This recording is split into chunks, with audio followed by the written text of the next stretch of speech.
All right, guys. It's been a minute since I've seen you. And so here we are. We're going to talk about Syria, Afghanistan, where the funding is, where the bills are and stuff with the federal government to I guess, what do we call it? Defund the Taliban for the 40 to 87 million we're sending them a week through various NGOs. And, talk about, I think the big thing we want to talk about today on top of all that, or what can communities do? It's at the top level, and there's only so much we can do. But one of the things that we can do is talk to communities and down at the local level, and just get them thinking about this, having the conversations, and coming up with some plans and stuff that they can do. But you guys don't need it. Any introduction. All of you have been on the show.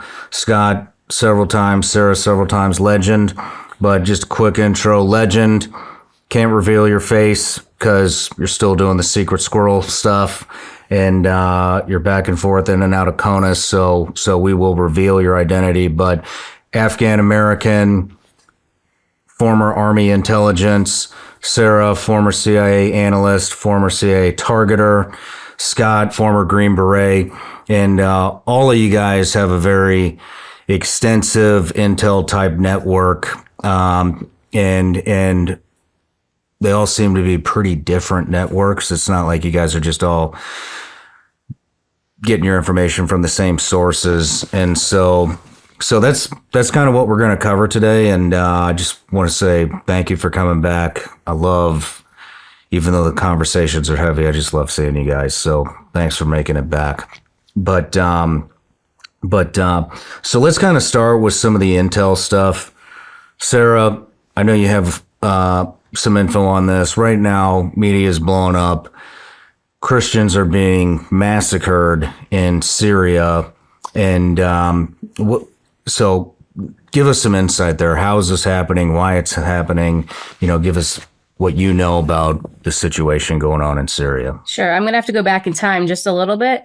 So if we go back to November 2021, that is the time basically the planning started for the Syrian Blitzkrieg. How it all came together actually is one of our Benghazi plotters, the one I talk about all the time, Musa bin Ali, him and Abu Muhammad al-Jawlani, the current president of Syria, were running a lot of terror line facilitation networks in the Syria. They've been doing this for well over a decade. They run a really big terrorist camp in Libya, south of Misrata.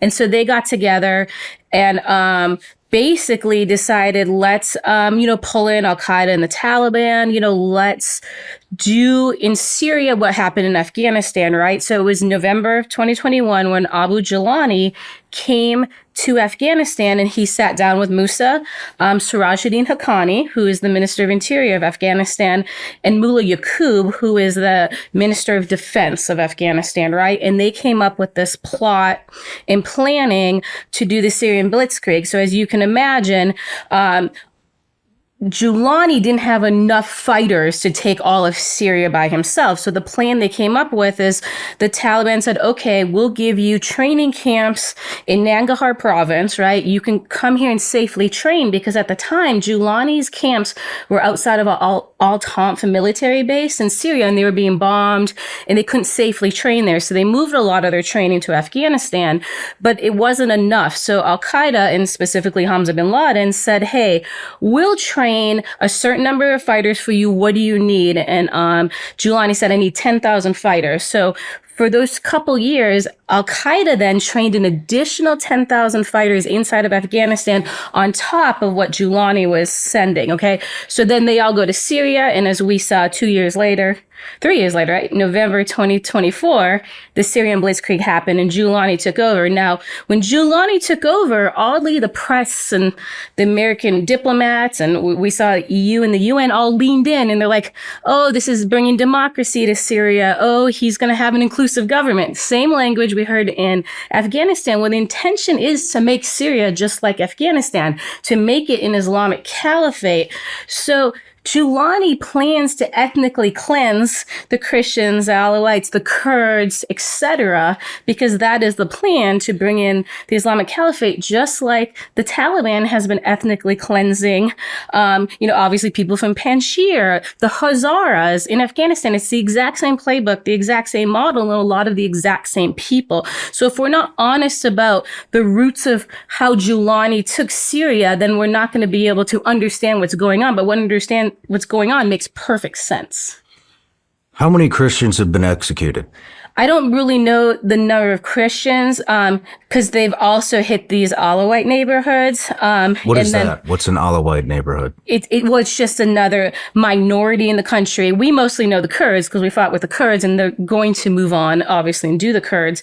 So the reporting come out of Syria, as you can imagine, is very limited, right? Because the government, like Afghanistan, is not run by terrorists, right? So we're maybe seeing 10% of the numbers. So we're hearing like in the thousands, but we just honestly don't know the number. And even all the years there was a Syrian civil war, it was so hard to get the numbers of people being killed. Like during the Syrian civil war, when Assad was basically killing his own people, he's also a bad guy, right? You don't want Assad in the country, you don't want Giuliani in the country. Over 500,000 Syrians died, right? Like we ignored all this, our press didn't put it out, and now they act like they're caring about something when these atrocities have been going on for a long time in Syria. Now it's just a terrorist doing them, right? A terrorist, though, that U.S. government now has an official relationship with. They share intelligence with him. And the U.S. Department of Defense has, for the last month, been taking out Giuliani's rivals. So we've been consolidating power for this terrorist who's now ethnically cleansing in his country. Wow. Just go over the Caliphate again. Sure. So a lot of the listeners don't understand what that is. So can you just give us a definition of that? Yeah, sure. And I mean, I bet Legend could do a much better job of explaining like the history. But over time, there's basically 5 Islamic caliphates. The last one, I believe, ended in like the 1940s, right, when the Ottoman Empire fell. So the terrorists want to recreate and reinvent the caliphate. The person actually leading this is Hamza bin Laden, because his father said, I don't care if it takes 100 years, right? We're going to reestablish the caliphate. Well, Hamza's like, I'm going to do it in my lifetime to honor my father. So he's been, as you can imagine, connecting with a lot of the groups, Sunni, Shia, it doesn't matter, and saying, we got to do this as a team and we have to work together. So basically the first country in the caliphate is Iran, even though that came in a long time ago. So they view that as already in the caliphate. So now in this present generation, Afghanistan's 1, Syria's 2, and then their next move looks like, I thought it was going to be Mali, but now it looks like Somalia first. So they're going to try to either get Mali or Somalia next to be the next country that falls to the terrorists and becomes a piece of this caliphate. And then over time, they want to do Iraq, Burkina Faso, Libya, right? So they have a plan over time to keep doing what they think they did in Afghanistan and what they definitely did in Syria. Wow. So basically if I'm hearing this right, they are going through, back to just Syria, they're going through demographic group by group by group. So they haven't reached the Kurds yet. Correct. Well, the interesting part is they tried to so the sad part is when Giuliani took over, he did kind of one of those, you got to turn your weapons in, you got to register. Sadly, a lot of the Christians and Alawites turned the weapons in, right? The West was pushing this. The Kurds are like, we're not giving up our weapons. A lot of people, even think tanks in the U.S. government, is like, Kurds, turn in your weapons, be a part of this new democracy, this new inclusive government. So the Kurds luckily didn't. The Kurds are still being attacked, by the Turkish government, so it's not like there's nothing going on there. But of course, it's going to end up being some sort of larger war because the Kurds are not going to obviously give their weapons over to terrorists. What do you think about? From my understanding, we're leaving Syria, correct? So I got a really good friend. He's a Green Beret, just served over there. Sounds like it's going to be one of the last deployments over there, and the Kurds are really. They're obviously very worried about what happens to them when we pull out. Should we be? What's your opinion? Should we be pulling out of there? Or should we stay there? Well, I at least know when they planned the Syrian Blitzkrieg, there's basically two key parts of it, right? So they planned it because the U.S. is about to pull out. It was even going to try to push them out faster, right? But also a part of the planning, so there are these camps in Syria, right? It's mostly known where the ISIS women and children are, but there's some fighters in them too. I think, gosh, there's like over 40,000 ISIS members in these camps. Some are children though, you know what I mean? And so that's one of the big pieces of this push. So when the US leaves, we're going to hand those camps over to Giuliani and his exclusive government. And he's already made a promise, this was part of the whole deal, that they're going to release the women and children in those camps. So the real deal here is when we leave, basically it helps to reestablish ISIS, the next generation of ISIS. And even al-Qaeda and the Taliban have offered to take 10,000 of those women and children, bring them to Afghanistan, give them sustenance, make sure the women can get remarried into jihadi families, and build that next generation of terrorists too. So this is going to be a huge win for ISIS when we leave Syria. But I do think we're going to leave Syria. It's not my choice if we leave or stay, but I'm just saying basically the tumbling effect of that's going to be a major resurgence of ISIS. Need some good discounted dining options, reliable roadside assistance, preferred credit card offers, or fraud protection? You need to check out AMAC, the Association of Mature American Citizens. No matter what your age is, you can take advantage of their services for either yourself or your family, and you can have confidence that their partners stand behind the vision our nation's founders had to enrich all of our lives through goods and services offered by like-minded companies. But joining AMAC isn't just about the benefits. It's about belonging to a community that stands for timeless American values. Regardless of your age, you can enroll for a 5-year AMAC membership for 47% off. Visit amac.us/SRS today to take advantage of this special offer. AMAC's membership is made up of Americans who believe in faith, family, and freedom. We are over 2 million members strong, and we're growing. Their mission is simple: protect the interest of all freedom-loving Americans and offer incredible member benefits, from exclusive discounts on travel,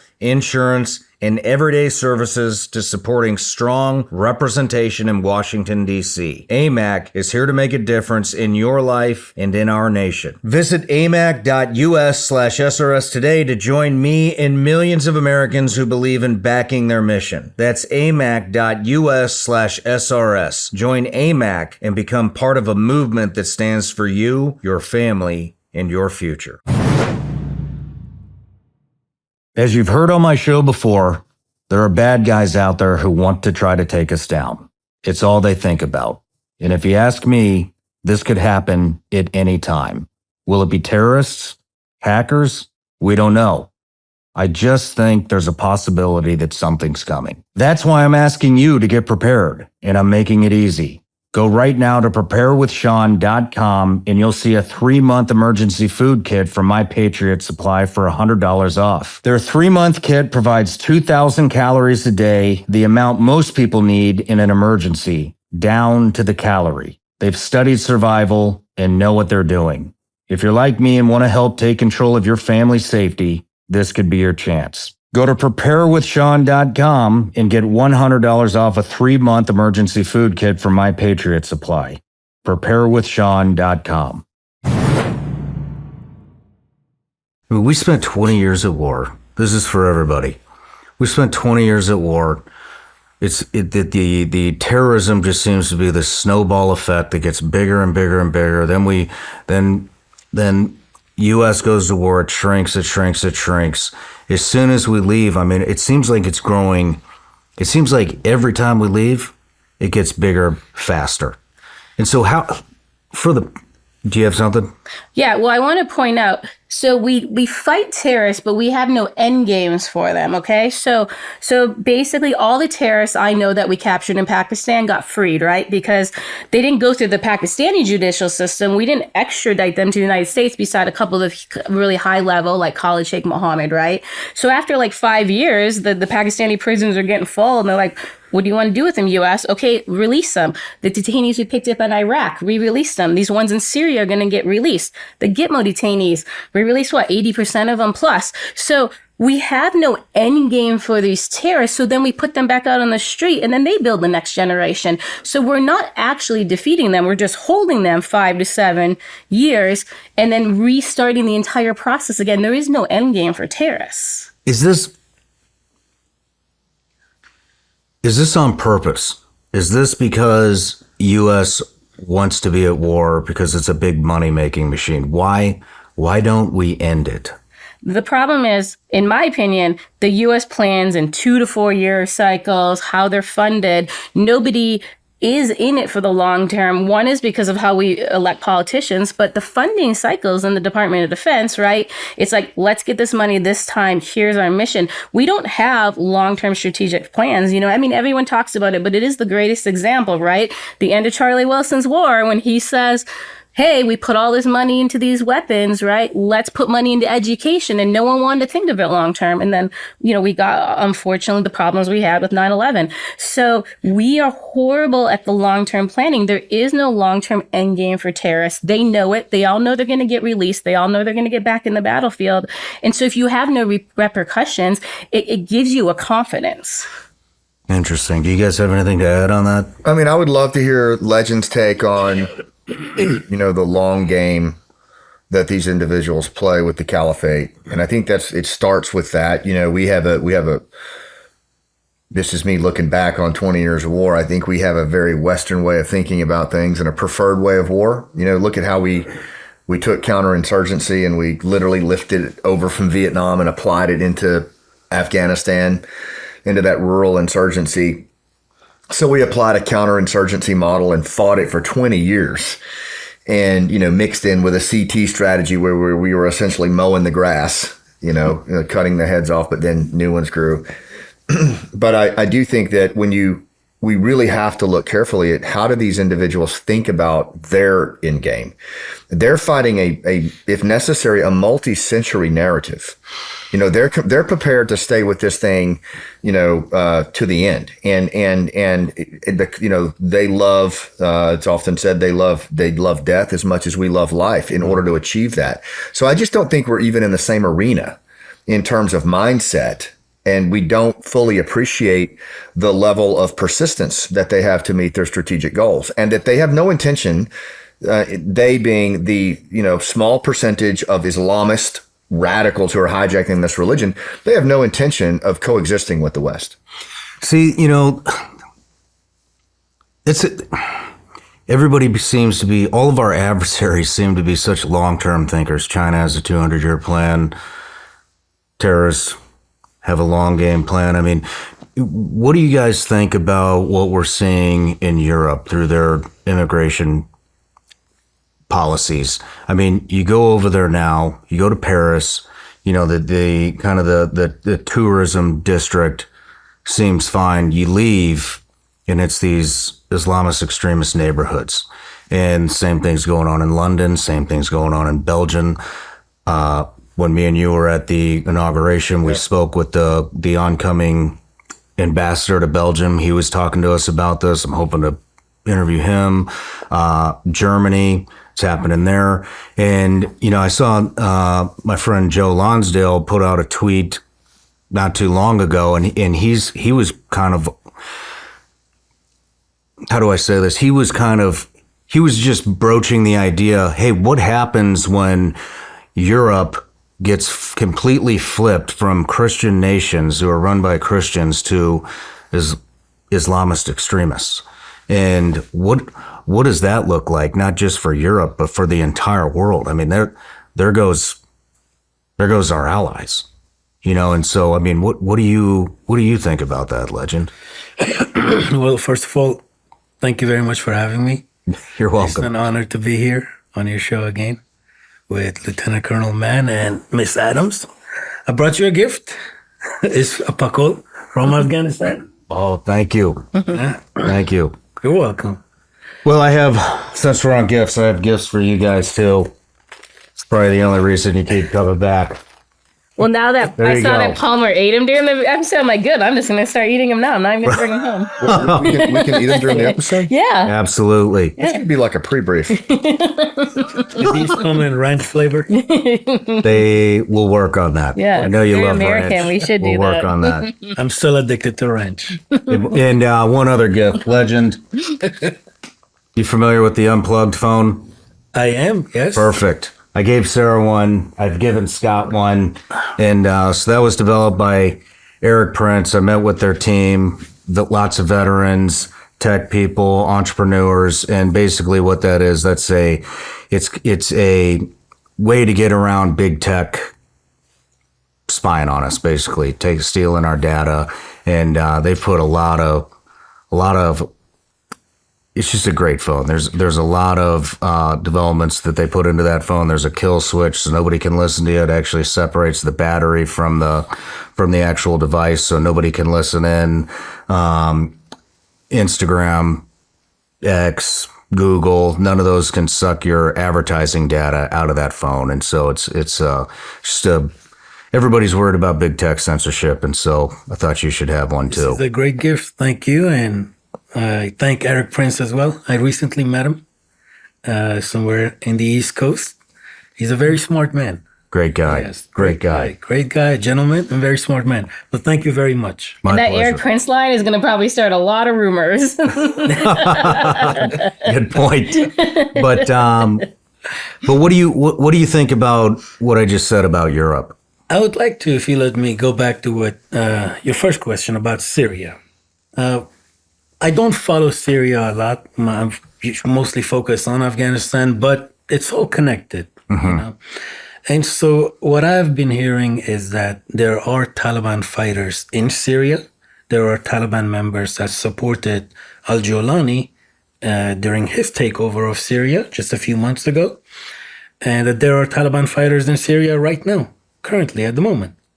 So that is one. Two, the second thing I've heard is that they're killing a lot of religious minorities and many, many Christians. They're being slaughtered on a daily basis. Al-Jolani, I'm not too familiar with him, but I've read some. And based on the intelligence that I've seen from that part of the world, al-Jolani is a terrorist. He was a terrorist. He was a jihadi, and he's still a jihadi. The only thing is he has dropped his turban and worn a suit and a necktie.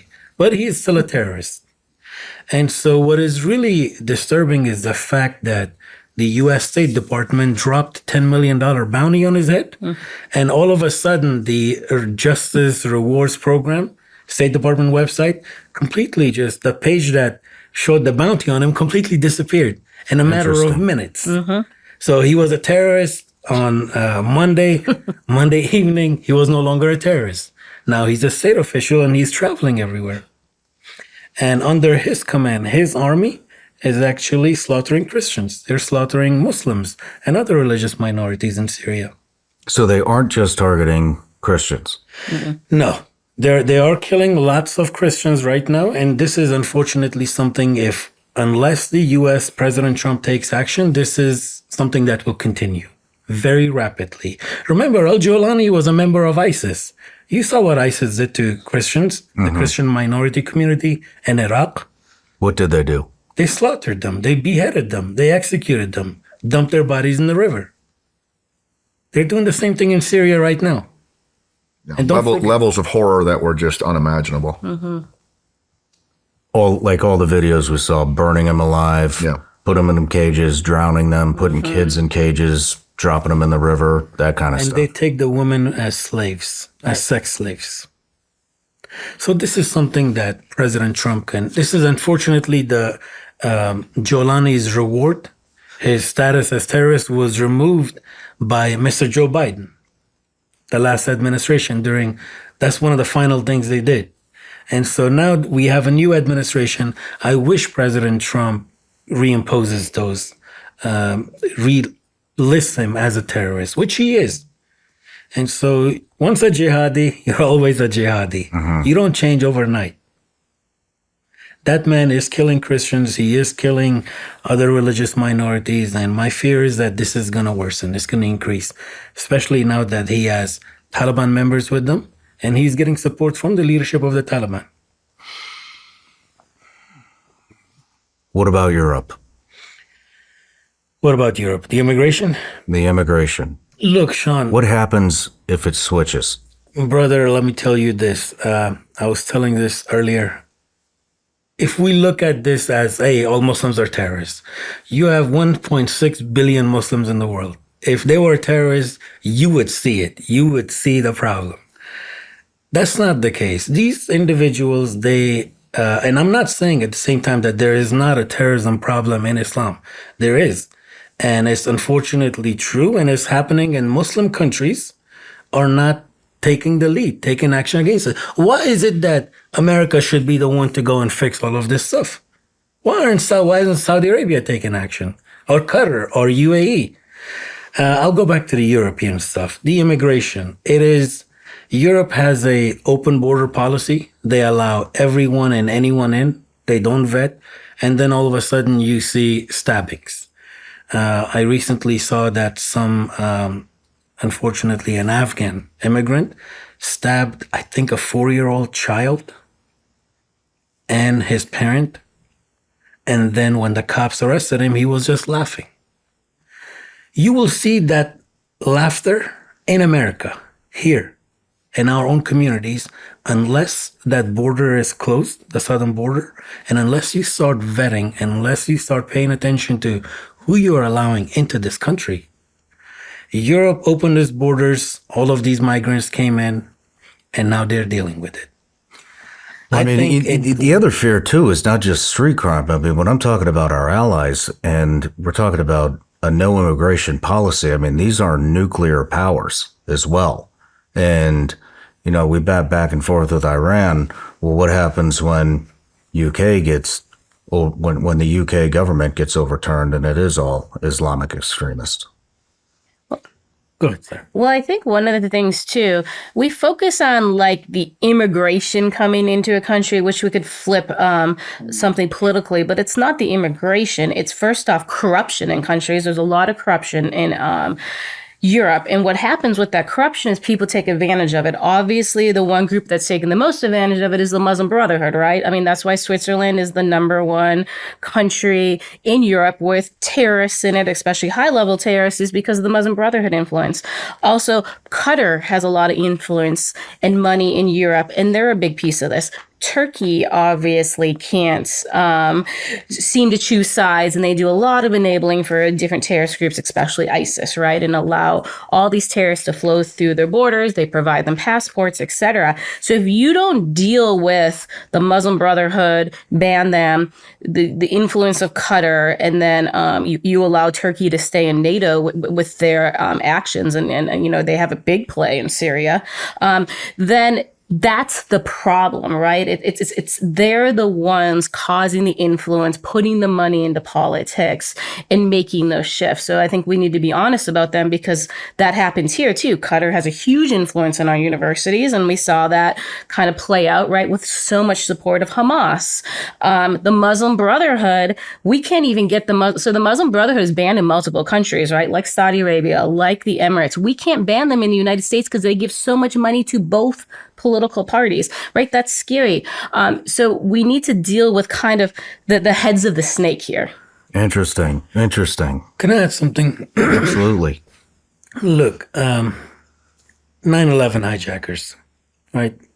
Those 19 attackers and their supporters entered the U.S. legally. The State Department gave them visas. Nasser Ahmad Tawhidi in Oklahoma, who wanted to kill Americans on Election Day last year, and he was apprehended. He was evacuated from Afghanistan by who? By the agency, by the U.S. government. The open borders.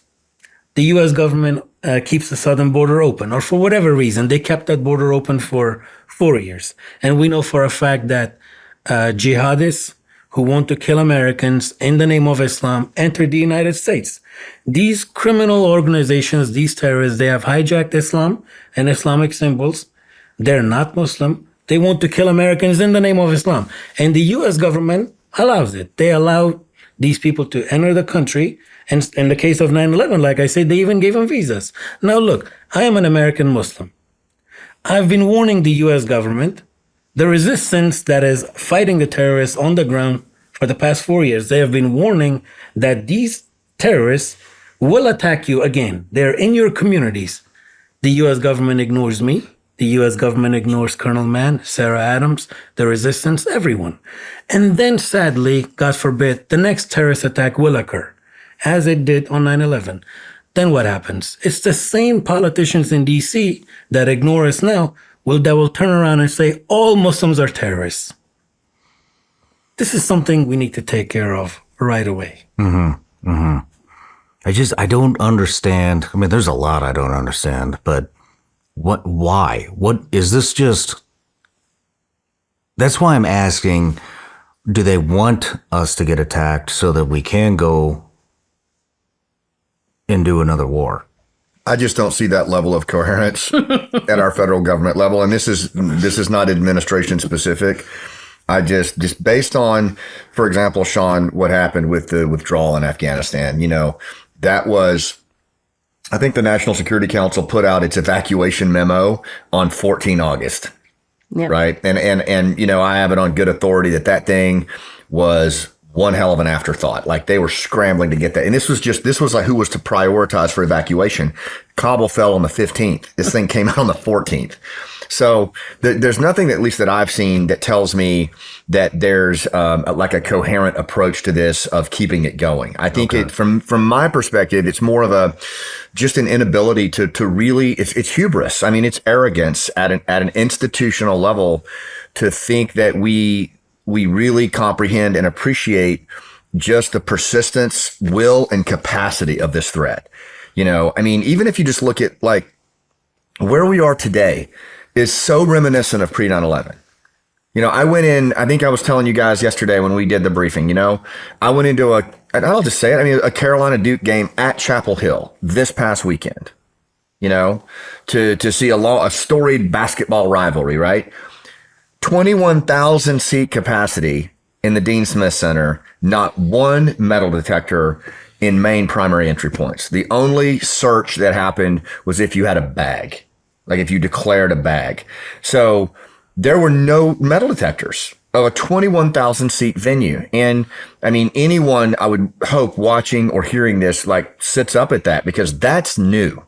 And I gotta believe that's not isolated to Chapel Hill. And that is what I worry about more than anything else, is that humans are just ridiculously short memory, and we tend to forget and dismiss. And then we tell ourselves narratives that this isn't going to happen. You tell ourselves that the ocean's going to protect us and we just need to focus on things that are at home. But the reality is this one has followed us home.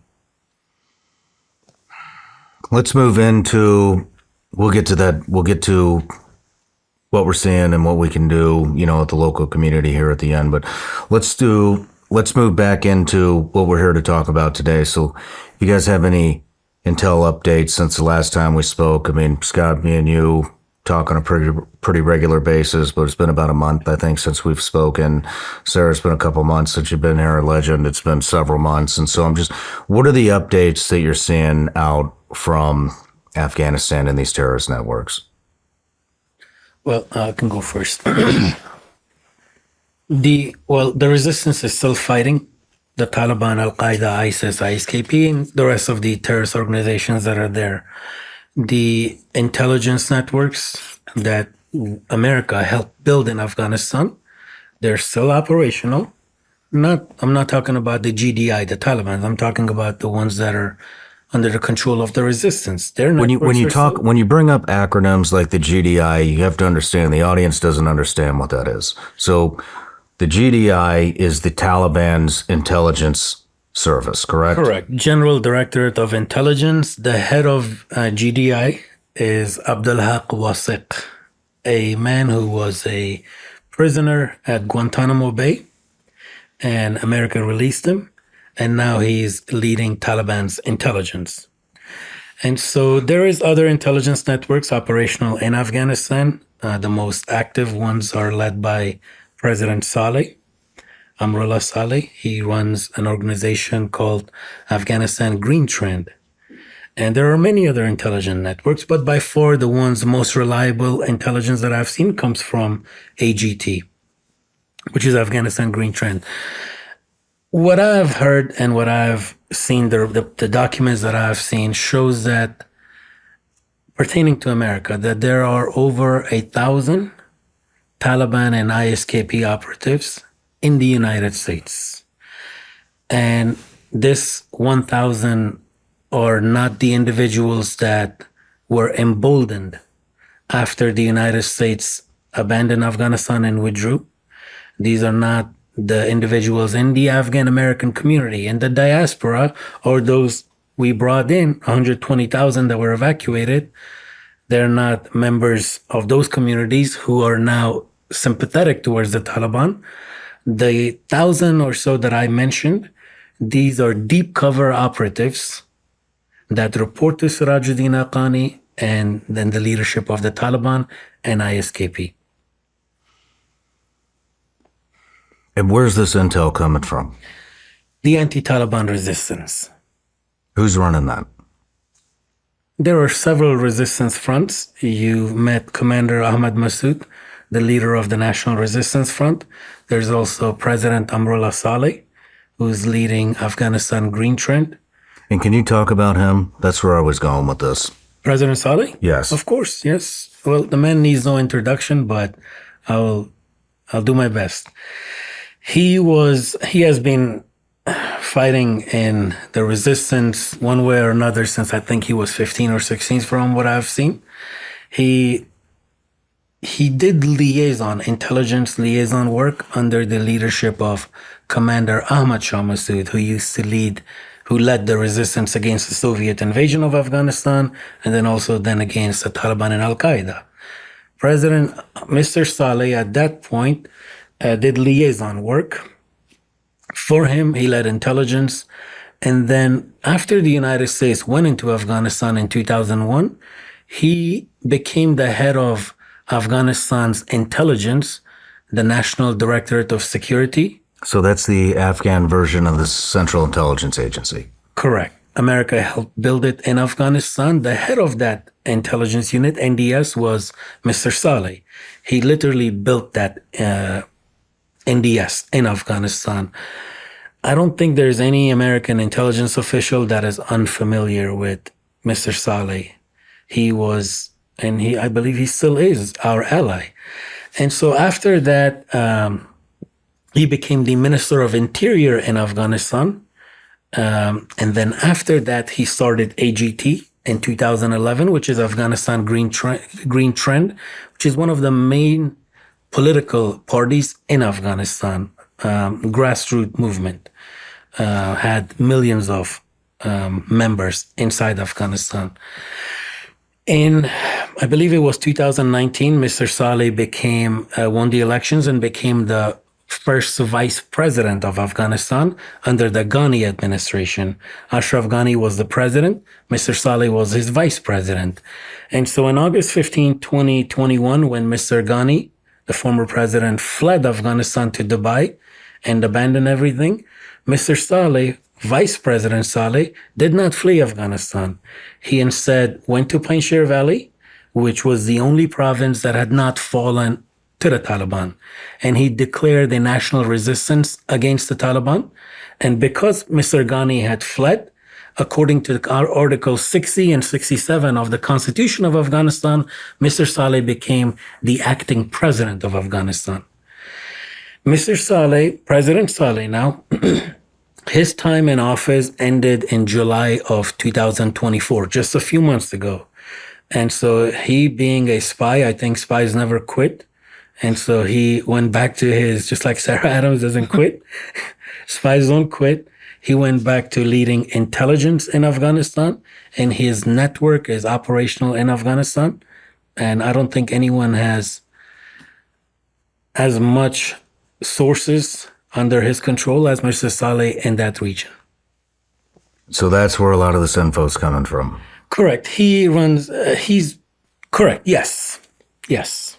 And I think it's important to note here too, because a lot of folks, to your question, they're watching this and they're like, okay, well, these are, veterans getting this. Like, why aren't we getting this from the intelligence community, or why aren't we getting this from the formal institutions? And one thing I'll just give as an example, Legend won't talk about it, but, Mr. Saleh was abandoned, just like a whole bunch of other Afghan assets were abandoned on August 15th. We're talking 98 to 99% of the human intelligence assets in Afghanistan that took 20 years to build were left behind. And this is coming from the former CENTCOM commander, right?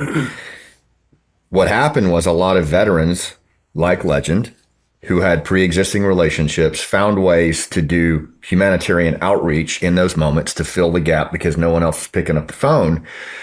And also had the foresight as an intelligence guy to say, well, it's probably not a good idea to leave Mr. Saleh out there on his own. And so over these last several years, Legend has cultivated a relationship, and really done the job. And I just don't know any other way to say it, right? Done the job of what a formal intelligence agency would normally do with a massive asset like that. So now you've got literally the guy who is regarded as the father of Afghanistan intelligence talking primarily to an Afghan American Army, U.S. Army NCO. And that's where that primary relationship took place. Now, multiply that, Shawn, at scale. You have Sarah Adams doing her version of that, me doing my version of that with Afghan Special Forces and commandos. And that's what's evolved over the last 4 years, is by the virtue of abandoning 98 to 99% of our intelligence capability and our commandos and our special ops. The veteran community stepped into the breach and took over those relationships for primarily humanitarian reasons. But here we are 4 years later, and what you have is high veracity intelligence and reporting coming through these channels instead of formal channels. You sign up for something, forget about it after the trial ends, then you're charged month after month after month. The subscriptions are there, but you're not using them. 85% of people have at least one paid subscription going unused every month. Thanks to Rocket Money, I can see all my subscriptions in one place and cancel the ones I'm not using anymore. And now I'm saving more money. Rocket Money is a personal finance app that helps you find and cancel your unwanted subscriptions, monitors your spending, and helps you lower your bills so you can grow your savings. Rocket Money's dashboard gives you a clear view of your expenses across all of your accounts and keeps you informed with alerts if bills increase in price, there's unusual spending activity, or if you're close to going over budget. Rocket Money will even automatically scan your bills to find opportunities to save and lower your bills. Then you can ask them to negotiate for you. They'll deal with customer service so you don't have to. Rocket Money has over 5 million users and has saved a total of $500 million in canceled subscriptions, saving members up to $740 a year when using all the app's premium features. Cancel your unwanted subscriptions and reach your financial goals faster with Rocket Money. Go to rocketmoney.com/SRS today. That's rocketmoney.com/SRS. rocketmoney.com/SRS. I know everybody out there has to be just as frustrated as I am when it comes to the BS and the rhetoric that the mainstream media continuously tries to force feed us. And I also know how frustrating it can be to try to find some type of a reliable news source. It's getting really hard to find the truth and what's going on in the country and in the world. And so one thing we've done here at Shawn Ryan Show is we are developing our newsletter. And the first contributor to the newsletter that we have is a woman, former CIA targeter. Some of you may know her as Sarah Adams, call sign Superbad. She's made 2 different appearances here on the Shawn Ryan Show. And some of the stuff that she has uncovered and broke on this show is just absolutely mind-blowing. And so I've asked her if she would contribute to the newsletter and give us a weekly intelligence brief. So it's going to be all things terrorists, how terrorists are coming up through the southern border, how they're entering the country, how they're traveling, what these different terrorist organizations throughout the world are up to. And here's the best part, the newsletter is actually free. We're not going to spam you. It's about one newsletter a week, maybe two if we release two shows. The only other thing that's going to be in there besides the intel brief is if we have a new product or something like that. But like I said, it's a free CIA intelligence brief. Sign up. Links in the description or in the comments. We'll see you in the newsletter.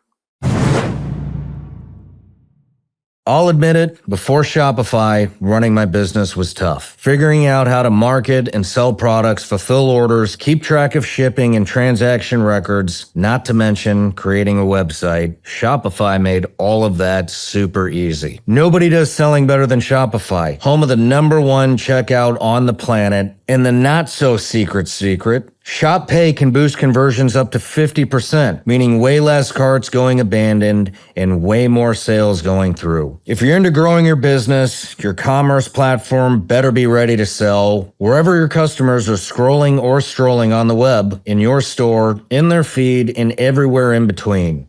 Businesses that sell more sell on Shopify. Upgrade your business and get the same checkout we use with Shopify. Sign up for your $1 per month for a 3-month trial period at shopify.com/SRS. All lowercase. Go to shopify.com/SRS to upgrade your selling today. Shopify.com/SRS.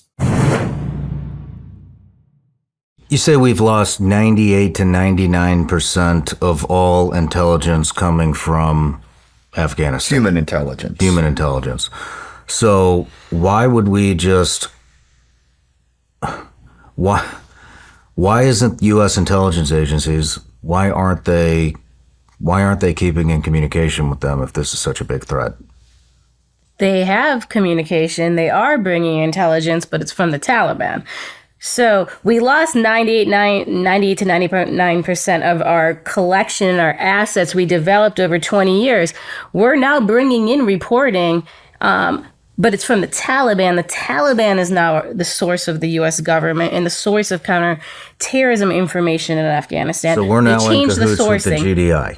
Yes, so that's who we get intelligence from, and from Sirajuddin Haqqani. And there was a political calculus to when we left Afghanistan in 2021, and you saw it happen, where the former administration made a conscious decision to not engage members of the resistance. And Legend can speak very specifically to that, but there were overt actions by the State Department and others to essentially block or impede or just not conduct any kind of outreach with resistance forces, And so a lot of these high veracity assets that you would normally, that we cultivated for 20 years, they were talking to veterans. They were talking to intelligence alumni, and there was no formal relationship. So, guys like Legend maintained and cultivated this relationship over 4 years, knowing that at some point, maybe adults come back in the room. We're gonna want those relations. We're gonna need those relationships. We're gonna need those members of the resistance, right?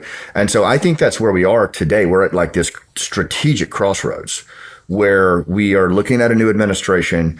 Our veteran population from the global war on terror, in my assessment, has done an amazing job of recognizing an institutional shortfall, and they have kept it going somehow, cashing in their pension funds and their kids' college accounts to keep these individuals alive, but they've done it. But, how much more and how much longer are we going to ask that of these veterans to do that? Shawn, it's not even only the intelligence that the U.S. intelligence that deals with the Taliban. It's even the State Department. Like, take, for example, Miss Karen Decker, Ambassador Karen Decker, U.S. Ambassador to Afghanistan. She was appointed by the previous administration, by Mr. Joe Biden. She's still the U.S. Ambassador under the Trump administration. Ambassador Karen Decker is literally acting as the unofficial First Lady of the Taliban. She's in direct communication with every Taliban governor all over Afghanistan. She has denounced an armed resistance against the Taliban, against ISKP and al-Qaeda. She has not met with leadership of the resistance. She does not even speak with the resistance. She has denounced the resistance. So diplomatically, we're dealing with the Taliban as well. Not we. These folks, these certain individuals within the U.S. government are very I don't know how to say it. They do not want to deal with the resistance. They only want to deal with the Taliban. Whenever the resistance, the anti-Taliban resistance hosts events, political, diplomatic events, conferences in order to unite the Afghan communities in this war against the Taliban, whenever they meet up in Vienna or Dushanbe or anywhere else, the State Department, under the leadership of Ambassador Karen Decker, dispatches individuals and says to the host countries to not allow it to happen. Wow. Yeah, I mean, even our State Department basically went to the government of Tajikistan, right, the leadership and the heads, the intelligence leadership, and said, don't have relationships with the resistance, or it's going to affect your relationship with the U.S. government. Like, that's at the level it's at. And, you know, we need to be honest. We have Taliban sympathizers in our government, right? We have them in the State Department. You know, we likely have them in the NSC. We definitely have them in the CIA, right? This is a problem unless we root them out. It's just like when you had communists in the government, which we still do, right? When you have these influences in the government, they're the ones making these deals. They're the ones making sure the money keeps going to the Taliban and to the terrorists. And so you're up against those types as well. And it is a lot of money involved in this. There's corruption involved in supporting terrorism as well. Do you think Taliban are professionals and technocrats? Do I think they're what? Professionals and technocrats? They are now. Well, Ambassador Thomas West believes Taliban are professionals and sincere and technocrats. And the crazy part of Thomas West, they've moved him to another role in the State Department, but what he's in charge of is sanctions, right? So we got now a Taliban sympathizer in charge of sanctions. So how often do you think he's sanctioning the Taliban? So what you're really, if you step back and just look at it, Shawn, you think about this, you have a point of view that is an institutional point of view that started to form, I don't know, certainly when Afghanistan collapsed in 2021, this emerging point of view in our government from the previous administration that the Taliban are actually someone we could deal with, someone we could normalize relations with, someone who really offers a better solution, not just in Afghanistan, but, global stability, right? That, and then you see that because you start to see humanitarian aid money going there, CT dollars going there, all the stuff that you all have talked about. But that's a reflection of an institutional way of thinking, right? Like, this is who we're going to deal with now. And then you also saw just the omission of any engagement with any of the commandos and special forces and others that we had trained for 20 years who then went to resist completely on their own, not even tacit political support. So I say all that because that is such a divergent point of view from the veteran population who fought this war for 20 years and who has been on the phone nonstop. So, you're talking about individuals who dealt with this threat up close and personal, who understood it, who most of us said never again after 9/11. And we gave away our youth and our life to, not life, but our, just everything about our life to fight this. A lot of people A lot of people did. But the larger point here is that the people that have been on the phone working this side of it, that have that divergent point of view, they're the ones that fought this war. They're the ones that know this enemy better than anybody, and they know what's at stake and they know what's coming. That's the part that just baffles me.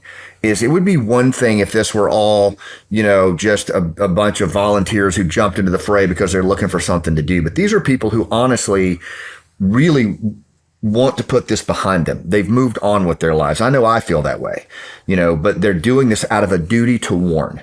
Because we've dealt with this enemy for a lot of years. We know what they're capable of. We know they followed us home, and we feel a duty to warn. But it is a divergent point of view, unfortunately, that we have about what the Taliban are about, al-Qaeda, than the current institutional point of view. And we're hoping that we can bring those together and figure this out, kind of a private public gathering of comparing notes over the last 4 years and start to sort this out. Sir, do you have any updates? Well, Legend kind of brought up a bit, right? He talked a little bit about Sirajuddin Haqqani and ISKP. I think what a lot of people don't understand is how al-Qaeda fits into that and why it matters, right? So al-Qaeda is planning an attack on the U.S. homeland, but who are they using, right, to be involved in that attack? Sirajuddin Haqqani, right? He's the Minister of Interior in Afghanistan. He allows basically the terrorists to come into Afghanistan. His now kind of like cousin runs the refugee services, right? So his name is Hafiz Haqqani. He was involved in Abbey Gate.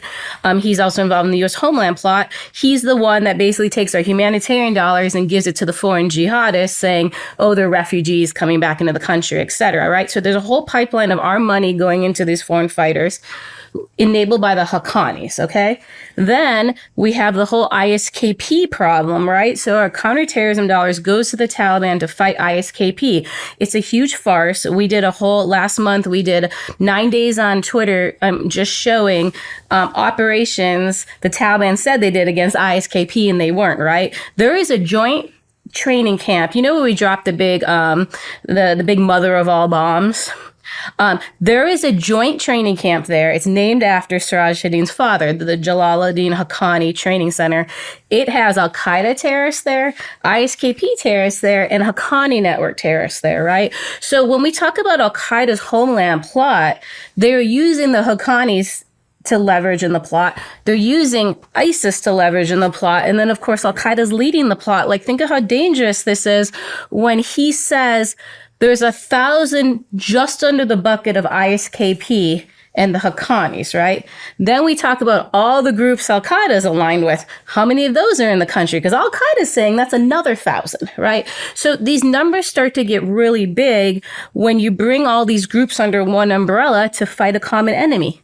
Us, right? We impacted them. We impacted them in Afghanistan. We impacted them in Iraq, and we impacted them in Syria, which is kind of the most recent open wound, right? And so they want our war fighters who did that in those countries to feel it here. They want you to feel it in your neighborhood, at your home. They don't want you to feel safe where you live now. And that's something we really need to understand and listen to, right? Because I do think, as Scott said, Israel had a little hubris, right?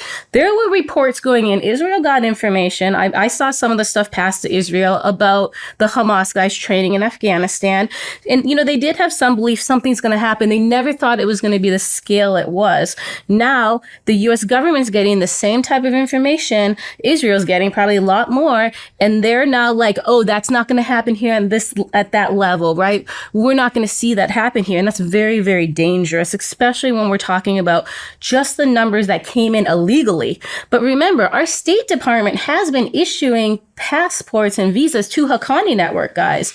Plenty of former CIA officers have provided tips to the government over the last 4 years. They haven't picked them up. They live in our communities. They know Haqqanis are here, right? So that's not just the terrorists who came here under fake IDs or undercover, right? So to understand just how many are in our country is really scary. And yes, we're starting to close the border, but we now need to go back and re-vet everybody we went in the last 4 years. And I've heard no discussions about that happening yet, but like that needs to happen. And Revet who we gave passports and visas to? Yeah. Or revet everybody that crossed the border? And cross the border, especially. I think we're kind of doing that. Isn't Tom Homan doing that right now? It was 14 million people. So we're not doing it. And what I was saying to an intel agency just a week ago, I said, we need to be running against this threat. Like, this needs to be fast forward. The toughest thing we ever did, we need to basically take almost like it's a crisis, right? And, you know, you take a bunch of people and you throw them at the hurricane to help, right? We need to pull in, I don't care if it's retired people, we need to put 10,000 people re-vetting all these. I'm serious. Like, we're at that point. We let too many people in this country that we don't even know who's here. Like, we're not picking up and deporting fast enough. And Trump says that himself. Like, he understands, right? The magnitude of when you're talking 14 million. But I don't think people are understanding there's a chunk in that are the terrorists, and we have to go just as fast at the terrorists as we're doing against Venezuelan gangs. Like, this is super important. I mean,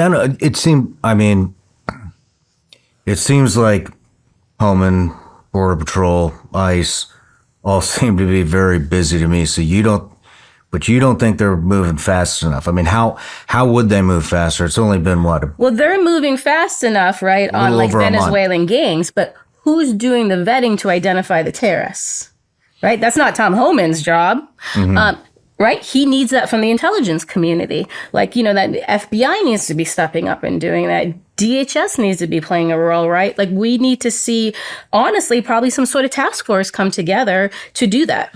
You know, yeah. Okay. Sorry, go ahead. I got a question. Let's say the secretary, right, of ICE, Homeland Security, they arrest this, they locate this one individual. Say he's Afghan. And they suspect he's a terrorist.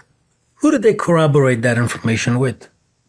They call the Taliban and say, hey, do you know Mr. Abdullah that is here? And if that person is one of those deep cover Taliban operatives or ISKP operatives, do you think the Taliban will admit to it? No, they'll say we have no record on him. Yeah, I think the thing that has to be walked back to, and this is the part that really is contentious, and I think we gotta do something, is that there is such a difference between what the government says the terror problem looks like and what, frankly, members of the global war on terror community say it looks like after having been on the phone for 4 years with these individuals. But what I will tell you is, like, for example, and my only thing that I would just add to what they've said on the intel front is, you know, I have the opportunity to run the seams with these different, you know, on Signal and these different groups and just listen, you know, and that's what I try to do. I try to just listen. I'm not an intel analyst. I'm not a targeter, but I am pretty good at relationships and just listening. And what I am hearing consistently across multiple groups is 1,000. I'm hearing the number 1,000 a lot. And it's coming up in different, I mean, radically different, verticals. There's no way, you know, and so that really concerns me a lot, that number is popping up, you know, all of the time, you know, conversationally. And then the other thing that really bothers me is that no one is engaging any elements at all of the resistance just on the intel side. I mean, when they've made clear and overt offerings to help with that and to give a competing perspective, zero. And so that, to corroborate what Sarah's saying in that front, at least, like there is no competing threat picture. Well, let me ask you this. I mean, did we just lose all the information? I mean, we used to have the hide cameras, you know, that would scan the retina, and then there would be, why are you laughing? Well, we left the hide behind, so Taliban has the hide systems. Do we still have access to that system at all? We have the old data of the system, so we have access. So we do have something to bounce it off of. Well, some files were lost from it. We have some, but we don't have the full set. I don't want to say what's missing because I don't want the Taliban to know, but we don't have 100%. But there are new terrorists emerging, Shawn. I'm not saying that. I'm just saying, do we have any database to bounce when they pick somebody up? Do we have any data to bounce that off of? Yes, but it's not complete. Systems? Even dated isn't complete. Here's another problem we have this terrorism problem, the ones that are already in the United States and the ones that the administration is arresting and deporting right now. We have that. At the same time, no one is discussing the fact that there are new ones coming to Europe, to America. I mean, Sirajuddin Haqqani, he needs no introduction. He's the wanted terrorist. He's the man issuing passports, Afghan passports, and travel documents. 7 million Afghan passports were printed in Europe after 2021 and shipped to Afghanistan. 7 million. 7 million with the permission granted by the United States State Department. We are still giving, they're probably going to print 1 million more passports this year, more than 1 million. The permission to whether print or not comes from the United States State Department.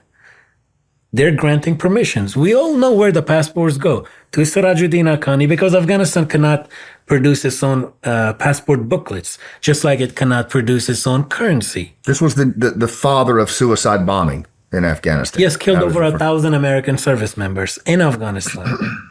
You know, he's still wanted by the FBI and the State Department. In fact, I don't think the State Department, because Ambassador Karen Decker was recently on a episode, Afghan news show, Amu TV.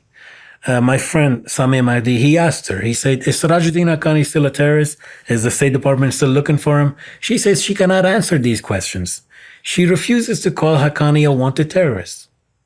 Wow. And the worst part is, right, they're issuing these passports to terrorists, and that's not just words. I have seen Algerians' faces on Afghan passports. I've obviously seen Libyan faces on Afghan passports. Iranians. Syrian faces on Afghan passports.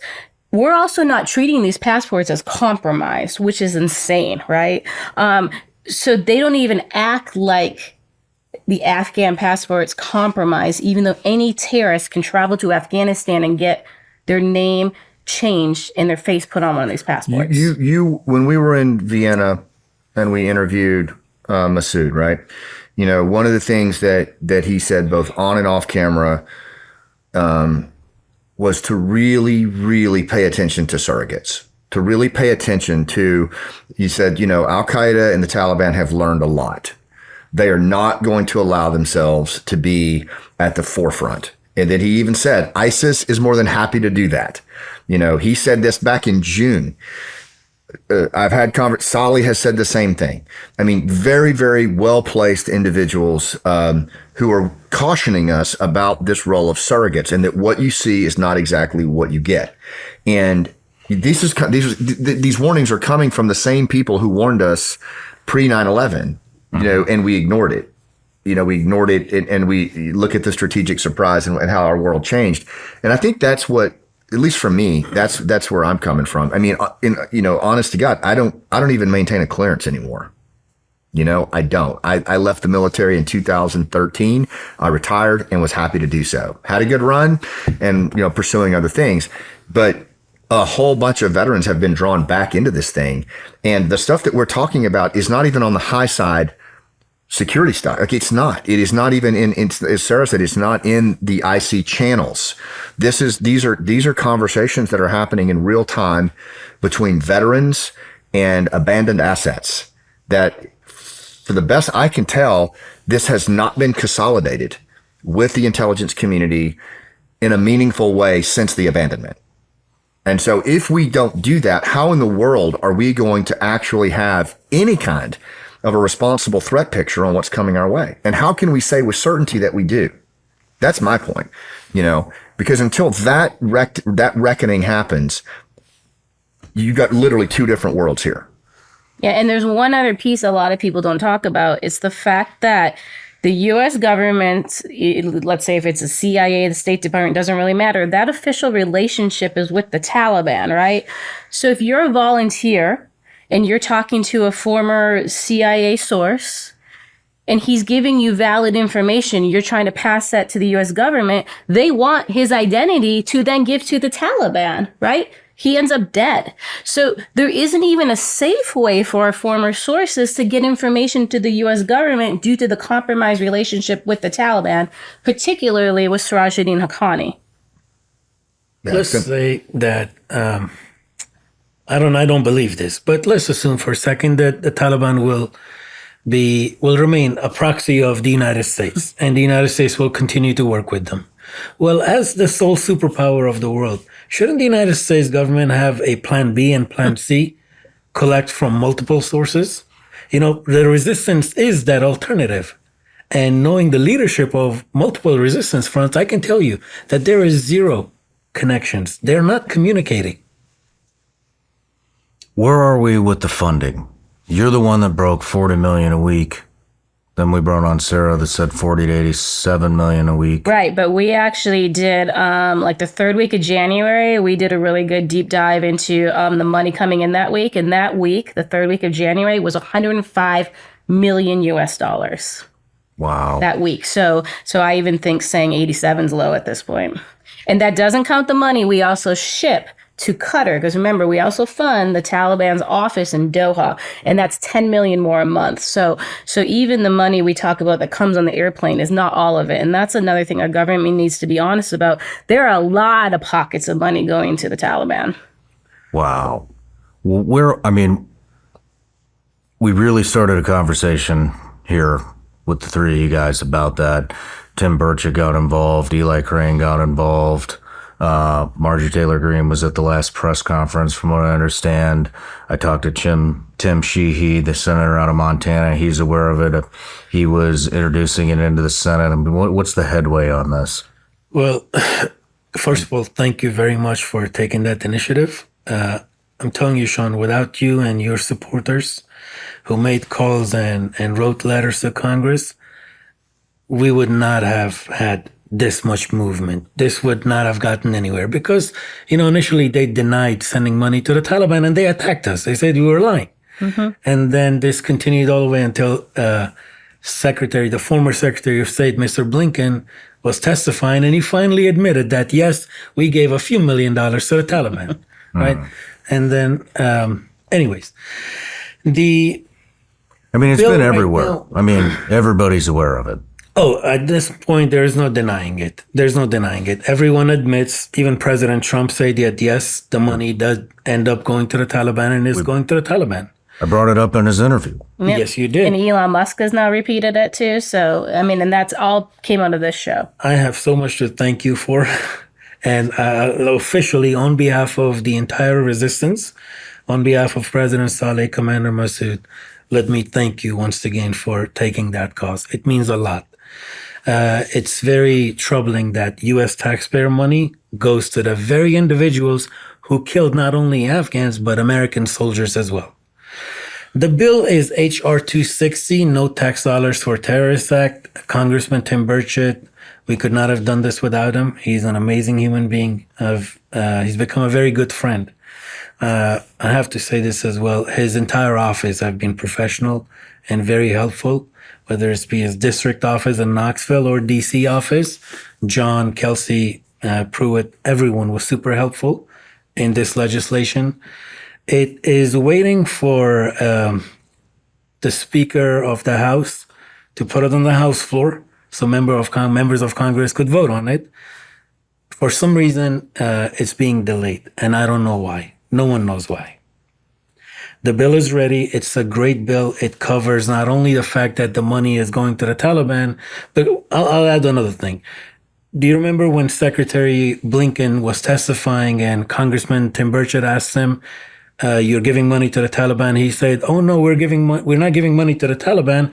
We're giving money to the NGOs. Well, he wasn't lying, but at the same time, he wasn't being truthful. He did not say that those NGOs are all Taliban fronts, that they give aid, they distribute, and that's a whole different story.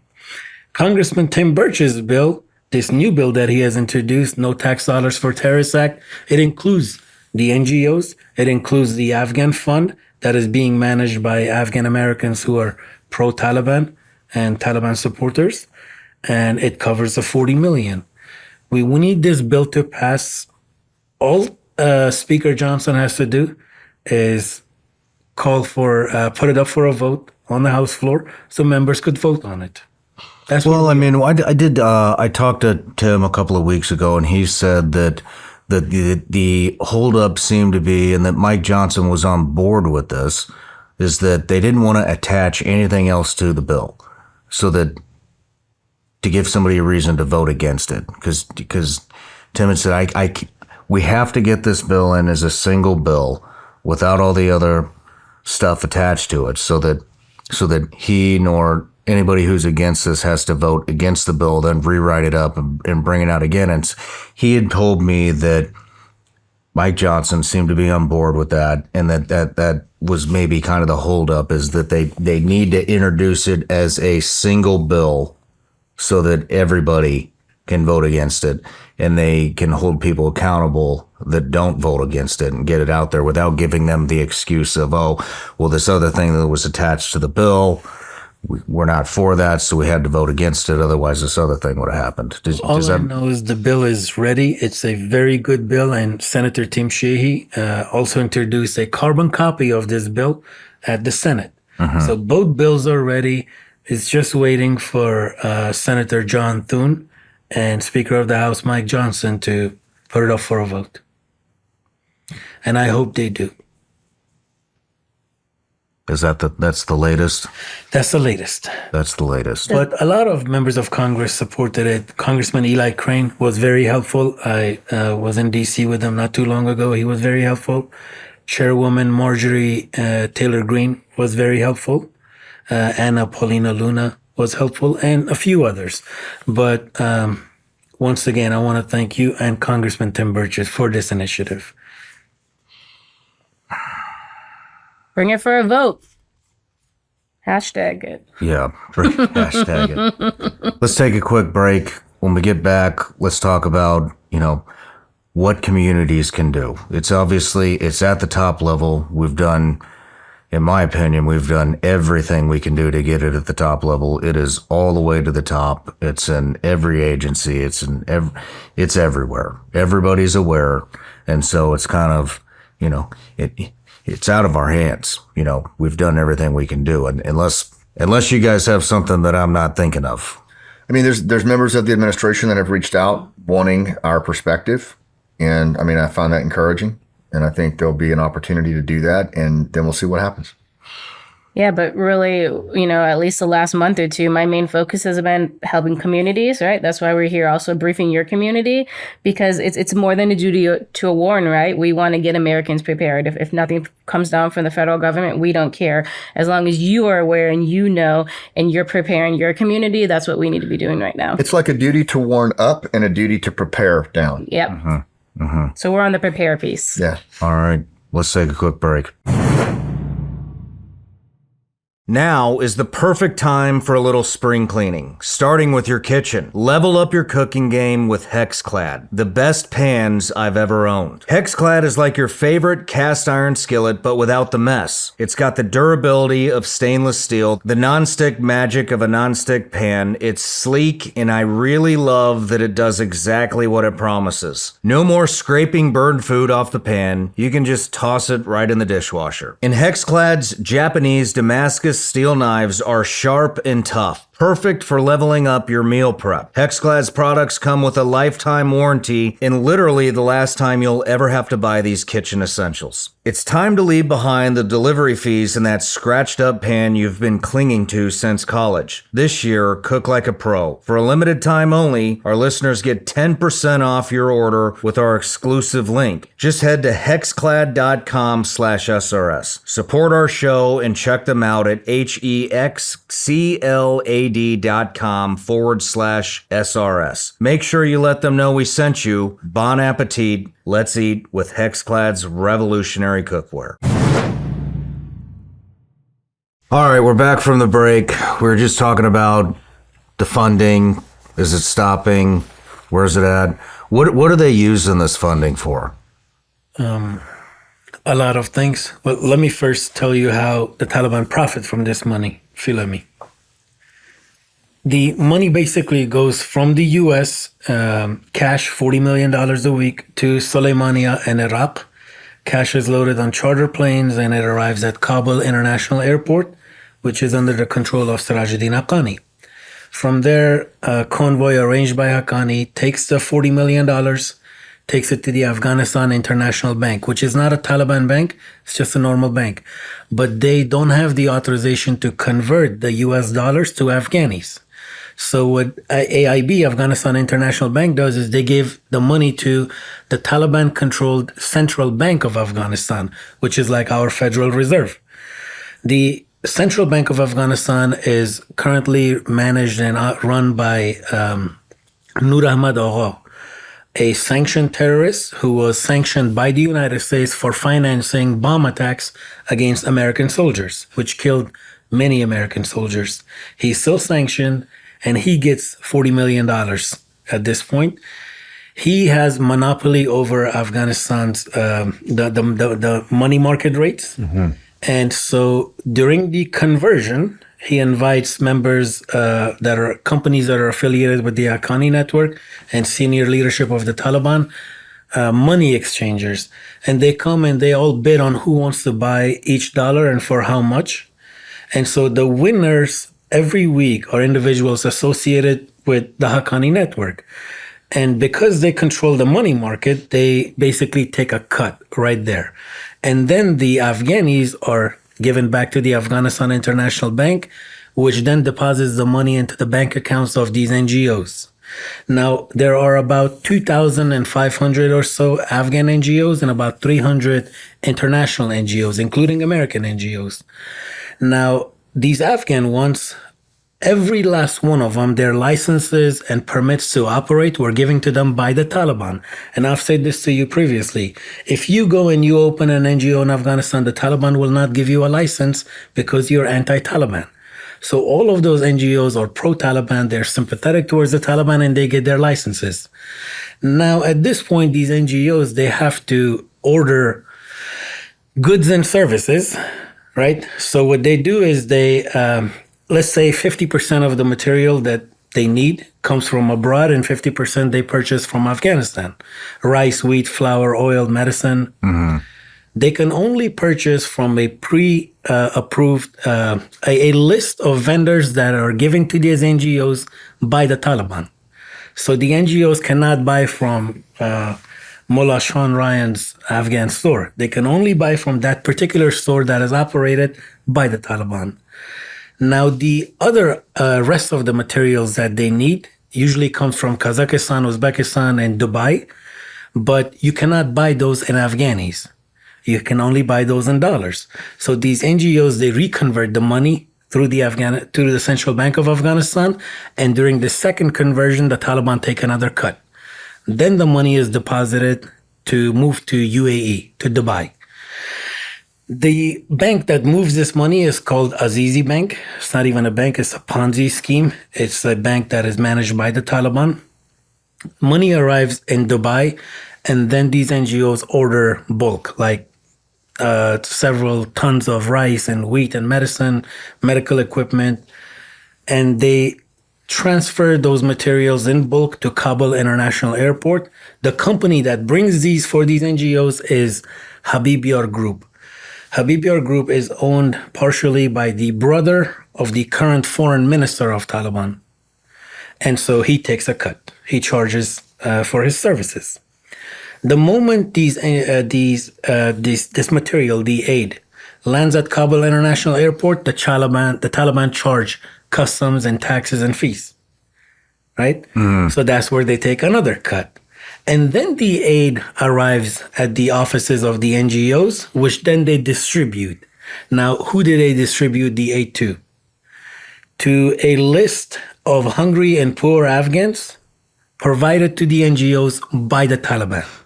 So the list will have 5 poor and hungry Afghans, and then it will have 95 Taliban fighters, families of suicide bombers receive aid. This is all from US tax dollars. I'm just curious, is this coming through USAID? Yes. And so is it a matter, I mean, we've seen Doge is pretty much dismantling USAID. Correct. And they're uncovering all these things, spreading the LGBTQ agenda, the Sesame Street stuff. I mean, it's just ridiculous thing, probably some type of affront or code name or whatever you want to call it. But I mean, is it just a matter of time before they reach this, before Doge reaches this? You will see a lot of stuff coming out about this and related to Afghanistan and USAID, Sean. See, in Bamiyan province, which does not have a lot of Taliban support historically, USAID would go and distribute the aid. You will see the logo of USAID all over. And Mr. Saleh exposed this. His intelligence exposed this. So these NGOs affiliated with USAID, they would distribute the aid to the people there alongside the leader of the Taliban, one of the commanders for Bamiyan province. And they would distribute the aid not in the name of the generosity of the American people or in the name of Joe Biden. They would distribute the aid in honor of Mullah Haibatullah and the Taliban. In Panjshir, they're still doing that. In Panjshir province, which, as you know, has 0 Taliban. They are pro-resistance. They're sympathetic towards the resistance. What the Taliban does is they go with this NGO called Ansar, which operates in Panjshir province and Andarab province, Andarab Valley. They will go to this house and there's a lineup of Afghans and widows. And they have envelopes with $200 cash per family, per poor family. And they will tell them, hey, Mr. Panjshiri, during the days of the Republic, did those infidel republics that were puppets of America, did they ever come and give you aid? Unlike them, see, the leader of the Taliban loves you so much, he's giving you aid, he's sending you money. The US aid, US cash in Afghanistan is distributed in honor of Mullah Haibatullah, not in the name of the generosity of the American people. Even U.S. aid packages that go to Afghanistan, the U.S. flag is missing from it. See, in Latin America and Africa and elsewhere around the world, when U.S. aid is distributed, aid packages, there's always an American flag with a message from the American people. Not in Taliban-controlled Afghanistan. They do not want people to know that this aid comes from the American people. They say this aid comes from Mullah Haibatullah. Well, I think what I'm kind of alluding to here is maybe if we get Doge's attention, then they focus on this. Well, not exactly, because so even if you dismantle USAID, they move key programs then to the State Department, and it's managed and run by the State Department. So unless the State Department is told to stop funding the Taliban, that money will not stop. Doge will not stop that money because now it's under the Secretary of State, Marco Rubio. And again, that's going to take congressional action. Doge is not going to stop this money we're talking about. How do they stop the other stuff then? The other stuff is more like small grants and stuff. I don't know if it's small. Well, no, but I know, but I'm like, this is a systematic deal set into place that Congress has to demand, and that's why Burchett's doing it. Congress has to stop this money. Okay. Period. I mean, maybe they'll stop. There's a few little projects. USAID has this hemp project in Afghanistan. Stopping that'll be great, and hopefully Doge finds that one, etc. But it's not going to curb this. And then, then we have the counterterrorism dollars, which I'll explain when he finishes the humanitarian dollars, because that's a whole nother pocket. Gotcha. Yeah, and they were sending money. USAID was sending money to Afghanistan to teach women. I think they paid $60 million to teach Afghan women farming. The Taliban don't even allow Afghan women to leave their homes. That was the Department of Defense that did the $60 million. That wasn't even USAID. Under Operation Sentinel. So the Department of Defense is also giving the Taliban money that nobody discusses. But like he said, last year, they said they gave $60 million for women's education when women can't go to school. They gave $11 million for the Taliban to register their broken arms. So we don't just have a problem with USAID. We don't just have a problem with State Department. We have a problem with the money the Department of Defense is giving to the Taliban. We have a problem with money CIA is giving to the Taliban. And we have to be honest about all these pockets of money because you can't stop them if you don't discuss all of them. As we say, Shawn, this has to be an act of Congress. This has to be No Tax Dollars for Terrorists Act, which I once again call on His Excellency Speaker Mike Johnson to put it up for a vote. Let members vote on it. This needs to stop. Okay. Now, when we take it a step further, like I told you, some of the humanitarian dollars goes to these foreign fighters, but the counterterrorism dollars come in as U.S. cash, and they go all over the place. And we've discussed it before, but they go into a number of these plots, to include the Homeland plot, and then they do shady stuff, like Legend said, they bring it through the ZZ Bank, and there's a lot of money laundering to support the plot in the United States. But the money also goes to other plots against Americans, just not in the United States. So some of them they have multiple embassy plots that we've talked about previously. So they'll take physical US dollars cash from Afghanistan, bring it to Africa. So they're funding 2 plots right now with US dollars against US embassies in Africa. It's against our US embassy in Bamako and Mali. And then the biggest concern right now is some plotting against the US embassy and our personnel in Mogadishu, Somalia, because that's one of the next pushes of the Caliphate plan, is to push the US government out of Somalia, and Somalia fall to al-Shabaab or ISIS, but it's really part of al-Qaeda's Caliphate plan, just like Syria was.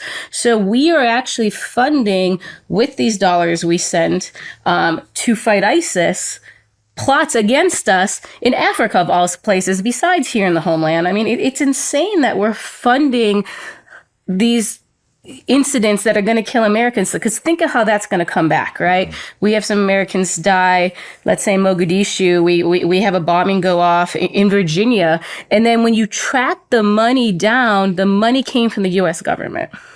But think of how Americans are going to handle this. And that's what the terrorists want. Mm-hmm. They want you to blame your government. And that's why Congress needs to act immediately, because they're complicit. Every day they allow it, they're going to be complicit. Scott, I want to go into communities What can communities do? But right before we get there, I know you and Sarah have been working on this book, The Gathering Storm, to warn local communities, to kind of give them some insight on what's coming in what they can do, at the local level. But it sounds like some of the other stuff that you guys covered in that book is dissecting some of the other acts of terrorism that we've seen throughout the globe, Mumbai, the Russian Mall, October 7th. Yep. When you dissected those with your counterparts, what are some of the commonalities and some of the things that you found? Well, it started when you and I were talking about, you asked a question about, okay, so what do communities do? And that, you and I went back and forth on it a little bit, but what it really opened up was a really broad conversation that's still ongoing, where individuals and communities, I know they started hitting you up, they started hitting me up, they started hitting Sarah up. What do we do in our community? How do we defend our synagogue or our church or our place of worship? Is this something we should be thinking about? And we talked about it, and just the way I look at it is I believe we're at a crossroads right now. When we think about everything that we talked about here today, you look at the threat picture that the government has on terrorism. You look at what the Global War on Terror veterans are saying, and it's different. And we're at a crossroads. And you either believe at this point that there is a viable threat against the homeland that is complex, local, distributed, looks more like October 7 than it does 9/11, that is very likely in the next year or two, or you don't, And if you don't, okay, like Godspeed. But if you do, where we were, okay, then perhaps in addition to the analysis, we should start until we do bring this together with our government, which we've really got to have that private-public relationship on an unprecedented scale. What could we, if it's a duty to warn up, maybe it's a duty to prepare down and in, and how could we help that conversation? So we started looking at, what if we just self-published a book that really just looked at not just the threat analysis, but scenarios that have happened in the past of where we get hit or other places get hit where they live, work, and play. And so we put together this small book, and, borrowing from Winston Churchill when he tried to warn of the gathering storm in World War II, that's what we named this project, The Gathering Storm. And we just looked at, and so from my part in it and a couple other contributors, we looked at case studies. So a lot like how U.S. Army Special Ops Command and others do case studies, and they'll migrate those practical lessons learned into operators modern times. That's what we did. And we just looked at unclassified. We looked at the DC sniper. We looked at the Bedouin school siege with the Chechens, where they moved children, over 1,000, into a gymnasium and threw explosives up on the basketball goals and held terrain and held the Russian special ops at bay. We looked at Mumbai, which is a very compelling version of what Sarah and others have warned about it in 2008, where, roughly 10 terrorists locked down a city of 19 million, doing complex attacks, holding terrain, killing well over 100 people. And it was almost a foreshadowing of what we think we could expect here in the homeland. And we October 7, New Orleans. So we looked at all these, and what we did was we started to pull out a lot of the commonalities that individuals and communities should be thinking about. And I'll kind of throw it back to you there, and we can go deeper on any of those things that you want, because there were a lot of lessons learned, I think, that are super helpful. But one of the things that we came out of it with, Shawn, that surprised me was, one, the relative ease of finding people who were on the ground or who responded to those events. I mean, even Mumbai, October 7, just doing peer-to-peer discussions on lessons learned was super eye-opening, and I think something that's available to law enforcement, emergency operations centers across the country. That's number one. And number two, I think the thing that surprised me was we came up with a lot more questions than we did answers.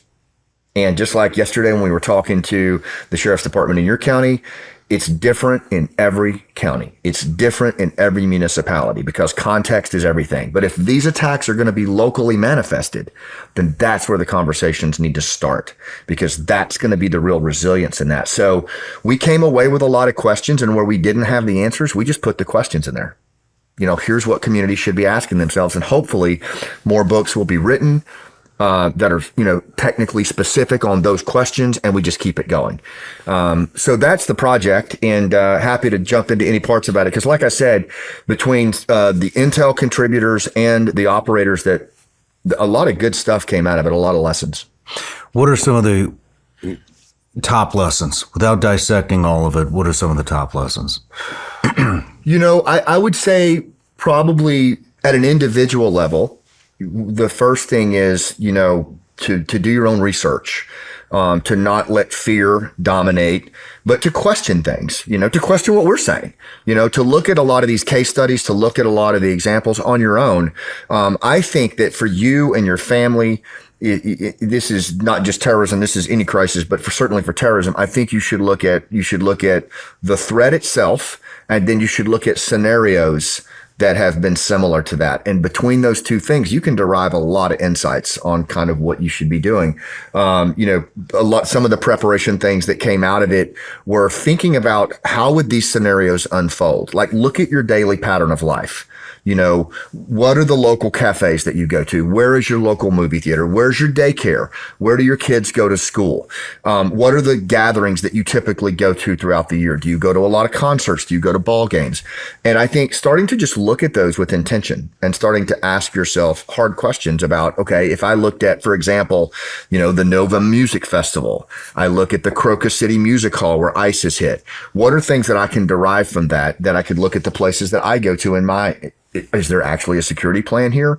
If not, who should I be talking to about this? Can we get the community together to talk about this? Should I go engage local law enforcement and call a community meeting? So I think my big takeaway for individuals is look at the scenarios that have already happened, because that takes the fear away, I think, and really puts agency back in ourselves to just look pragmatically at things that have happened in the past. Well, thank you guys for the briefing yesterday. I mean, we went to my local sheriff, very receptive. I was really happy with how that went. I want to do everything I can to protect the community that I live in and all the kids and the people who live here. And they seemed very receptive. There was my county's police, or my city's police department, the county sheriff's office, neighboring PDs. And then we even had quite a different federal agencies and state agencies in there. Department of Higher Education was in there, and I think back to you. What are the questions? I mean, I think that's how you start the discussion. Is you come up. At least that's how we did it in special operations. 100%. You have to put yourself in the terrorist mindset of how would they do this? If I wanted to strike terror, hit multiple targets, kill as many people as possible, how would I do it? Yeah. And so what are some of the questions that communities should be asking? Right. So here's a couple, and again, what I found to be extremely useful was bringing in, just in special forces, and I know you guys did this in the teams as well. So before you go down range, and this is both post and pre 9/11, but before you go down range, you would usually go over and meet with, the team or the platoon that just got back. You'd sit down with them. Our engineer sergeant would sit with the engineer sergeant. I would sit with the detachment commander. The intel guys would sit together. They would do, one-on-one debriefs of what they saw, and the incoming guys would take notes. And then we'd do kind of a collective thing. And it just was what you did. But I think you can migrate that same thing. You can bring in, for example, Doron Kaidar, an Israeli Special Forces NCO from the IDF, is traveling around the U.S. right now talking to churches about his lessons learned from responding October 7th. He was at the Nova Music Festival. He went into those neighborhoods that were slaughtered. And so he can give you really, really insights into, if you subscribe to the notion that could happen here and is somewhat imminent, then he can tell you the things that he saw. Then you derive questions such as, how would we handle in this county an incident where groups of 8 to 10 well-trained terror operatives donned first responder uniforms? How would we handle that as a community? Wow. How would we communicate that to a community? How would first responders actually talk to themselves on the fact that that was happening? And is there a way that they could overcome that with a different uniform or something? Like, I don't know the answer, but that is a legitimate question, right? Another question that came up a lot that I think is really powerful is how would our community to respond if the terror attack happened in such a way that there was complete paralysis across all first responders? If you had systemic paralysis in all of my case study interviews, you had systemic paralysis for at least 24 to 48 hours where there was no real response. So Why was that? because they were just overwhelmed. In some cases, they were targeted. In October 7, first responders, they ran right at them and they took them out. And so they were not, and then you had reinforcements coming. There was so much confusion. Plus you had the terror groups actually in first responder uniforms, right? So it was just complete chaos. And so and then some areas were cut off where they held terrain. Like in Mumbai, they held terrain. In Bedouin school, they put basketball goals with explosives on them and the children in the middle. How are you going to assault that? So these are the things that just by looking at the scenarios, it's just, you know what it is? It's so hard to look at, in my assessment. I mean, I was sitting across from this Special Forces soldier who responded to October 7, and he could barely form a coherent sentence. He was so upset. And this is a guy that's been operating for decades, and he couldn't even speak because of what he had seen. It's so hard to look at. But honestly, I don't know how we can avoid that, but if we can start to derive some really, really poignant questions. And we put a ton of them in the book. But those are some of the ones that came up.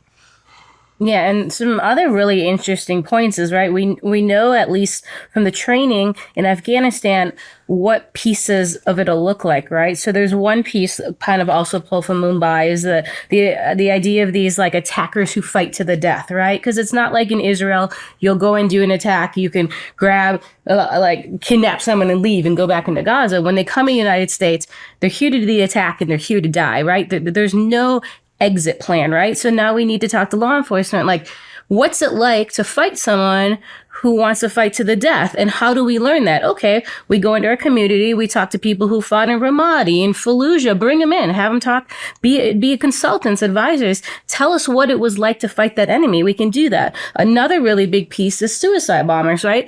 That they plan to do suicide bombings here. Well, what do we need to learn about suicide bombings? Because we don't have suicide bombings in our community, even simple things. What kind of standoff should we just have from a metal detector? We should start those standoffs now, right? Because then if the bomber gets freaked out, blows up, you save lives just by putting a standoff going up to the metal detector. So if we start understanding these things, we can put little things in place that do save lives. And I interviewed several intelligence analysts from the IDF, and I just asked them, at the end, I said, what would you say to American analysts, law enforcement? And 4 separate ones that I interviewed, they all, first of all, they sat there for like an uncomfortable period of time. Like you could tell they were wanting to say something, and then finally they were just like, fuck it, I'm going to say it. And what they said was essentially, we live this every day. Like we live this in our communities. We're always facing this imminent threat. It's something that we've kind of come to terms with, and we were completely caught off guard. Like we were not ready for this. We were not ready for what came our way. And they came across, they came across the border, and then they went back. They said to me, you all have not even allowed yourself to even think about this. They have been among you for 4 years. It is going to be 10x what they did to us on October 7th. To the man and the woman, they said that. And they all were separate interviews. Wow. And when al-Qaeda planned this, remember the Hamas attacks they were involved in planning, they planned the U.S. Homeland attack to be 10 times the size of the Hamas attack. To them, the Hamas attacks was the dress rehearsal. So we have to remember the attack on us is going to be a lot larger. And again, I mean, I hope I'm wrong. I really do. But it's just all of the different points. It's the different points of interviews that I've conducted, including with these case studies. And if you even just consider the fact that one law enforcement officer that does a lot of tactical training around the country, he watches your show diligently, and he contacted me and he said, Scott, I train all over the country. I train SWAT teams, advanced tactics. He said, I'm telling you right now, we're not ready for this in terms of response, primarily because the typical scenario that we deal with are single shooters. Yep, one active shooter. We do not deal with teams of 8 to 10 that are prepared to fight to the death. In Mumbai, for example, in 2008, there were 35 candidates that tried out that were initially groomed for the role. 10 were selected. 9 of the 10 fought to the death. They knew that they were not coming out.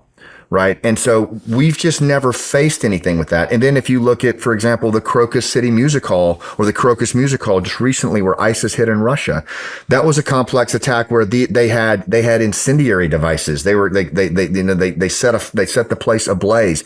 They were extremely well armed with long guns and short guns, grenades, and they were taking the time to cut throats as they went, and making sure that it was covered and amplified. So you're talking about extremely well-trained individuals who are prepared to die and who frankly know what they're doing. And we don't think about that. We don't train that way. And I'm not saying that to create panic. I'm saying that's just a pragmatic responsibility that in this day and age that we live in, and particularly considering our border's been open for 4 years, how could we assume that has not happened? I mean, even if you didn't have the GWAT veteran reporting that you have, knowing the mandate that groups like ISIS and al-Qaeda have against our, demise, like, why would we not assume that number of people are here prepared to do that? I mean, we've seen how effective the training is. I mean, the last time Sarah was on, she gave us a clip. We'll roll it again right now. But I mean, in my 14 years of being over there, I've never seen a combatant move like that or shoot like that. And, go ahead. Yeah, no, and then another really interesting thing when he brings up the ISIS Russia attack. So they trained multiple teams for that attack. And the first team essentially got thwarted and wrapped up. So the Russians thought they stopped the plot. And then those guys came in and basically did that attack, which is very smart. And we're not used to those kind of tactics. Backup teams for these plots. That's a new thing. So we can even have people in the government, and we do have people they picked up 8 ISIS guys last year and think they thwarted the Homeland plot. So the terrorists are also doing things to make you think, okay, you're ahead of the game. You stop this. And then they had a whole backup team that went in and successfully did that attack. And I think you have to think about, I'll just say this real quick. It's just, we have to assume, I think another thing is strategic surprise. If you look at, if you just study these groups, they are very good at not just tactical surprise, but strategic surprise, where they surprise the nation. They surprise the larger body at scale. And when that happens, what follows is a level of institutional paralysis. Everything's locked, everything's paralyzed, and so when that happens, you've got these groups that are capable of what my buddy Dave at the agency calls not terrorism, but horrorism. They're able to bring a level of just unmitigated horror at an interpersonal level, and then they'll even amplify it with body cams. So you're not, it's strategic surprise, strategic paralysis, hold ground, mass casualties, that kind of event. We've just never dealt with that here, and I think we're due. I just do. I don't think that you're going to see, one law enforcement officer that I interviewed told me, he said, I was in DC for the 9/11 attack. He said I was 2 blocks from the Pentagon. Right. And he said, that attack happened, explosion, F-16s flying supersonic just above the treetops. And right over here, the McDonald's was still open. People still getting food, but yet when the DC sniper, 2 dudes in the back of a car for 3 weeks, he was there for that too. The entire city was paralyzed and locked down. People on a knee getting gas, kids not going outside to play. And he said, that's the difference. That's the difference is when there's the spectacular thing that's over there, but then there's where you live and you work and you play. And they have figured that out. If you look at their attacks over the last, 10 years, every single time, it's local, complex attacks right where we live, work, and play. That while you guys were talking, you mentioned the video of the Taliban fighters who are on the range showing off their tactics. A few things you should know about them, Shawn. They were trained, most of them were trained by the U.S. Special Operations Community while we were there. Some were evacuated to the United States by the Biden administration, and then they decided to go back. They decided to go back and join the Taliban. So some of those guys you see, they're the returnees. Mm-hmm. Some of them, they get debriefed. They get briefed all over again by the Taliban, by Haqqani, and are sent back to the United States.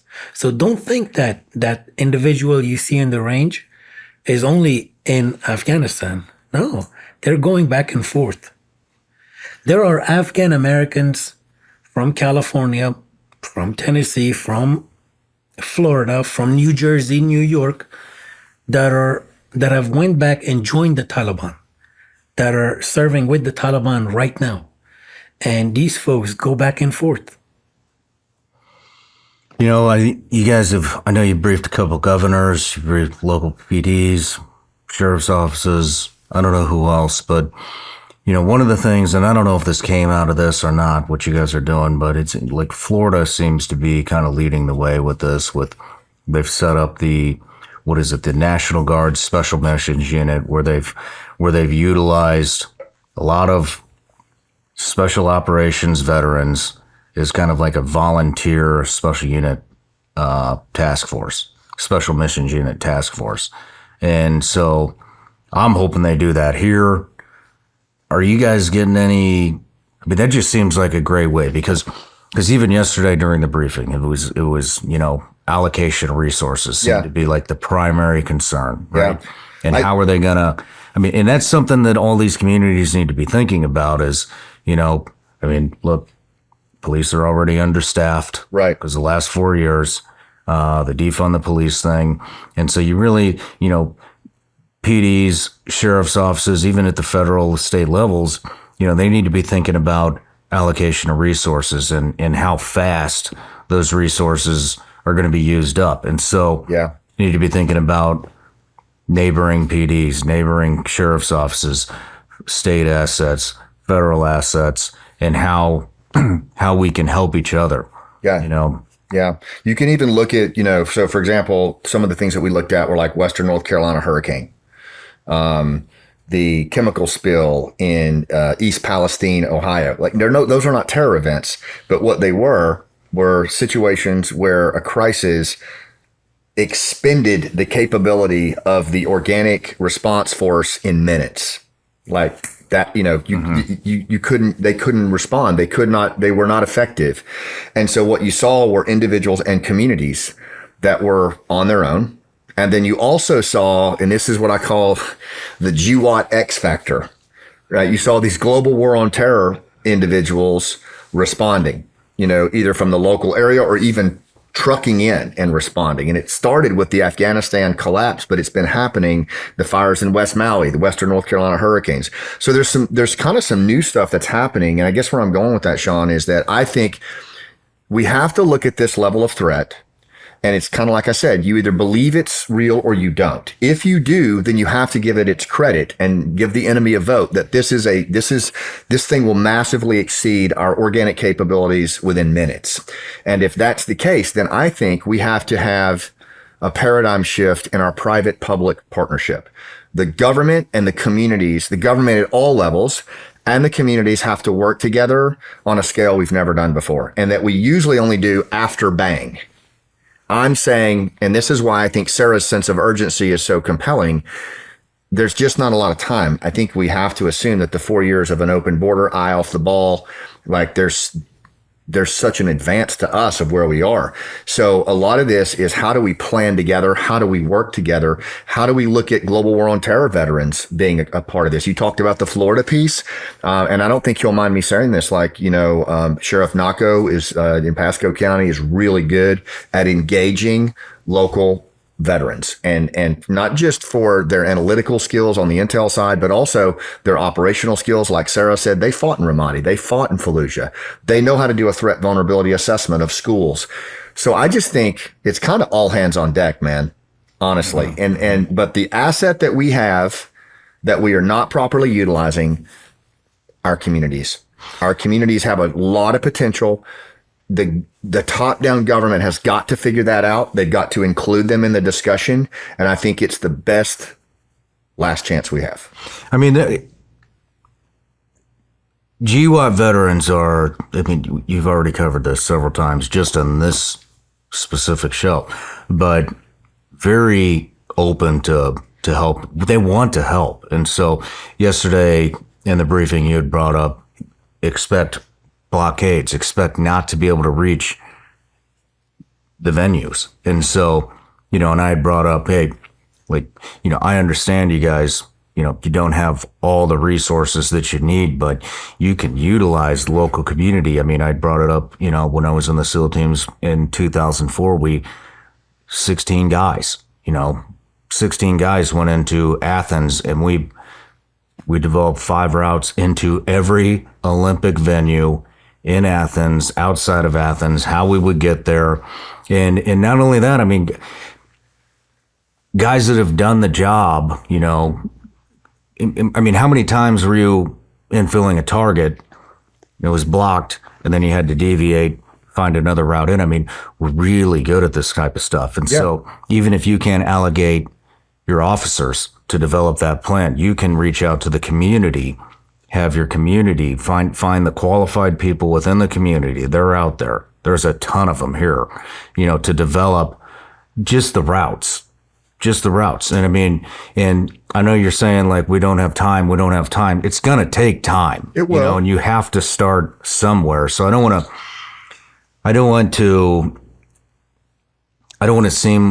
it to seem like it's an impossible task. I mean, I think the important thing is just start. I think it's just start utilizing the community, develop the routes.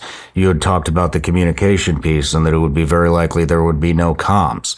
You know, well, immediately I brought up, hey, you can get comms, order some mini Starlinks, and at least you have communication from on site where the attack happened to headquarters, to the sheriff's department, to the PD, to whatever, you know, and that's right there. You have open comms. And this is why we did the Gathering Storm book the way we did, is because like exactly what you're doing is the way we present it. So we like pose these questions and like, how can your community come together and start addressing these? I mean, look at how you arrived at that solution based on tactical experience where? In Athens. Mm-hmm. But that's all over the country. I mean, look at what the GWAT guys and girls did in the response to Western North Carolina. I was just up there interviewing a lady named Pastor Glenda, and she ministers to 2 congregations way up in the mountains where my family's from.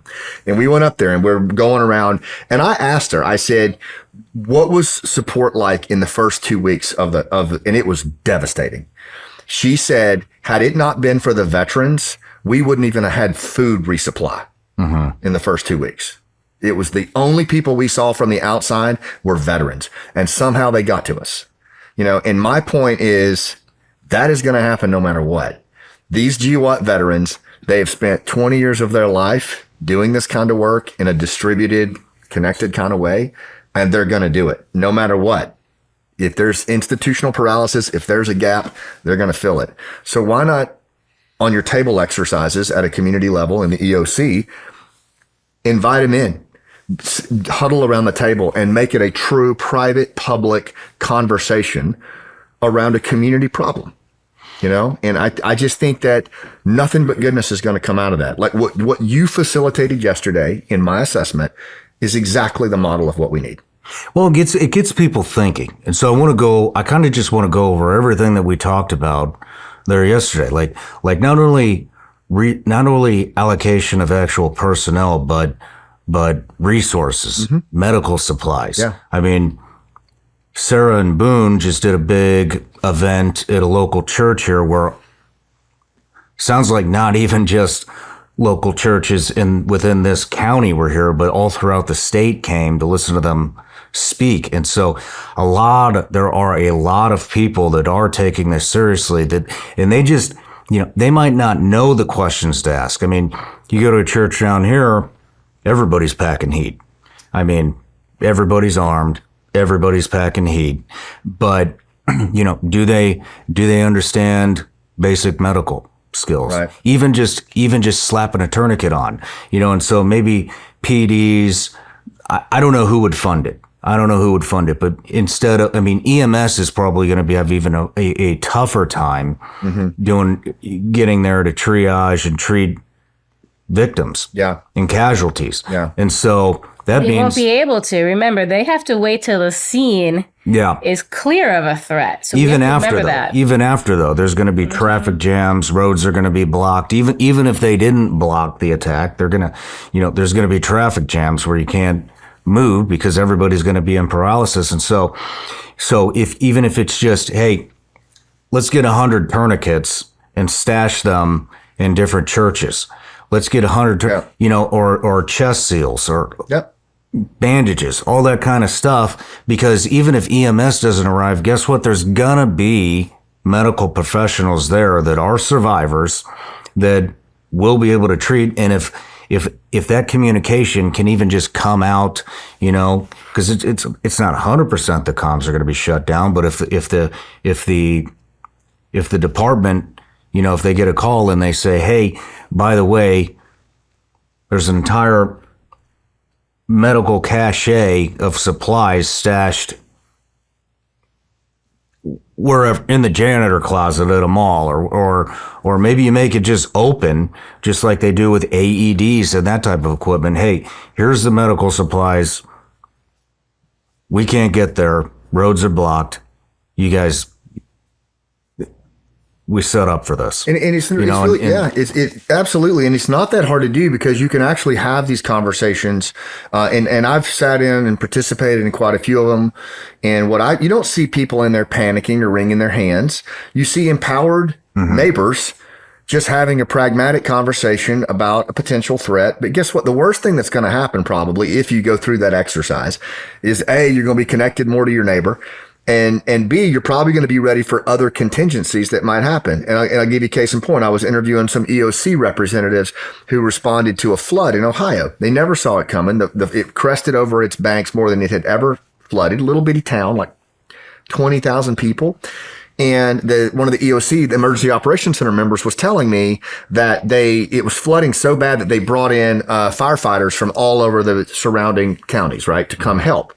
Well, they were doing boat rescue. So they all brought their boats, but none of their radios communicated to each other. So they had to put one fire department guy from the town in each boat so that they had a radio that worked. And it took them a long time to figure that out, but that was the solution they came up. The point was, had you just done an exercise ahead of time where you brought those folks together, you would have already sorted that out, right? And those are the kinds of things that when you add to the paralysis, just the horrorism that could be brought by this. Trying to solve a problem like that could take you days because of the trauma and just the inability to function and move. So I just think that the more that a lot of it is the communities coming together, again, private, public. It's got to be private sector too. It's got to be those GWAT veterans. It's got to be members of the community that normally maybe wouldn't be in there, and finding ways to talk left of bang. That's the critical part, because right of bang, everybody's going to be well-intended and coming together, but zero capability. You build trust when risk is low. You leverage it when the stakes are high.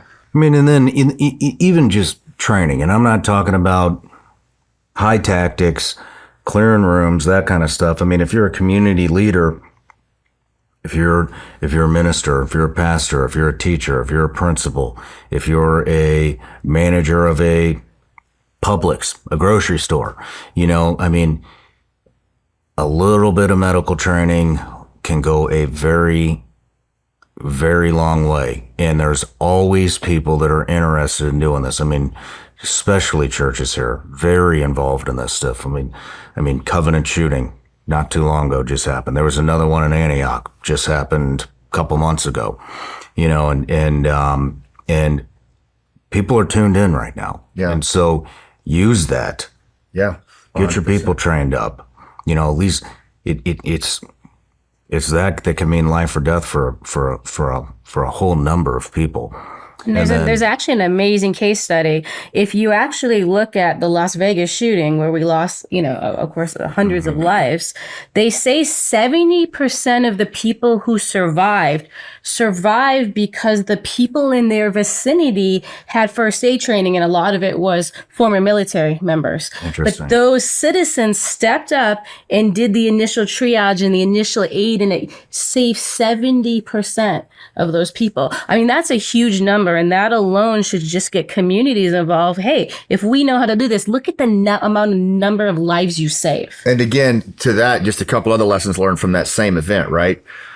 A concert, the Route 19 Harvest Festival or Route 91 Harvest Festival, tens of thousands of people, single shooter from the Mandalay Hotel, right? I forget however many weapons he had. It was more than 10 with bump stocks. But while he was doing that, it took police over an hour to get into his room, and he was already dead. An hour. Single shooter. So again, if you just look at the level of paralysis that happens from that, you add to that 7 to 8, 10 well-trained operatives like you saw in that video, right? Who then hit multiple nodes at one time and who have a pre-existing mandate to hold terrain with explosives and children out of school. But if you're not tabletopping that, if we're not laying that out on a tabletop exercise and SWAT teams talking through that with, others and what would we do if there were 2 locations that were locked down with hostages? Mm-hmm. I mean, you've exceeded scope and capacity immediately. So, how are you calling for, what does that look like? So I just think that, and these are just, you need the other thing that came out of this, Shawn, we talked about yesterday. I believe every emergency operations center, county sheriff should have a red cell. They should have a red cell that looks at threat-based scenario work, because both exist. And start looking at that and unpacking these different scenarios. Unpack October 7. Bring someone over from the IDF and let them give you a leadership professional development on what happened that day. Mm-hmm. And then ask yourself, what should our red cell be looking at? And then the last thing I'll say on this, state and local leaders. We don't have to wait on the federal government to authorize resources. Yes, you need it for reporting and things like that for agents to look at. But in terms of resources and just training allocation, after I was on with you and we talked about this, there was a law enforcement officer from the greater New Orleans area who reached out and petitioned his leadership for immediate counterterror training. It was denied. Mm-hmm. This was 1 month before the January 1 attack. I want to expound on the red cell stuff because I think a lot of people don't understand what red cell. Red cell is basically penetration testing for whatever. Could be venues, events, whatever. And so you're basically penetration testing, finding weaknesses within that venue. And even that, we brought up, hey, you don't have to allocate a bunch of on-duty officers to do penetration testing to different venues. You could have off-duty guys do it. You could have, deputized, whoever, just, hey, I just want to let you know, my guy walked in, had a gun, had a knife, had this, had that. Nobody checked me. I'm an off-duty cop. I'm allowed to carry anywhere, and I just want you to, hold the venues accountable, hold stuff like that. Yeah. Like you were just talking about the basketball game at Chapel Hill. And, I'd like to kind of wrap this up here, but I think, another thing, maybe the most important thing is open the discussion within the community. And when I say that, it doesn't mean you have to have a podcast and scare the living shit out of everybody. Like, this is going to scare a lot of people. It's also going to create a lot of discussion. And I'm not trying to say, hey, cause mass hysteria, but open the discussion in your communities. And even if it's just, hey, we're aware of the potential terrorism threat, and we're working on ways to mitigate that and to minimize it as much as possible. You don't have to talk about what you're doing. You don't have to be extremely descriptive of what may come, like what we just did, but it opens the discussion. It gets out on different channels. It gets out on the media. It gets out on social. And one thing that I think we can all agree on is these guys, they look for soft targets. And so if you harden your community, then guess what? They see that because these guys always surveil before they hit. They always do surveillance before they hit. That's surveillance on the internet. That's surveillance in person of venues, of people. And so if you create that discussion, however you do it, it gives the appearance that let's not hit this community. They're getting their shit together. It's a discussion. They're preparing for it. It pushes it over to the next county, pushes it over to the next state. If all the states do it, maybe we stay in Europe. I don't know. But, my biggest concern is obviously my community. And I think everybody listening, that's their biggest concern too. And so open the discussion, get your citizens aware of it. And it also, gives off the appearance, not just the appearance, that you're actually doing something to combat this, and you become a harder target. They want easy targets. Yeah. Yeah, and there's precedents for this. So remember, the Pulse nightclub shooter, him and his wife did their surveillance on, Disney Springs, the downtown Disney area. They chose it as the target. When he went to do the attack, right, he had the gun in his stroller, and then there was too much Disney security that day. He got back in the car, drove around, thought of another venue, and then picked Pulse later on, right? Horrible thing happened, but Disney having their security and upping their posture from the time he surveilled and said, I'm going to do it, to going back and having more security, he said, okay, this isn't worth it for me. I'm not going to be able to do what I want to do, right? That is a case study of how it happens. Now, we all harden, right? We make all these targets more difficult. We keep thwarting them in that way. And remember, when people have to change the venue of their target, it might not be the same day like he did. They might have to do a week later. That gives law enforcement one more week to maybe identify him and thwart him, right? Because we want to thwart this plot. We want to stop it from happening.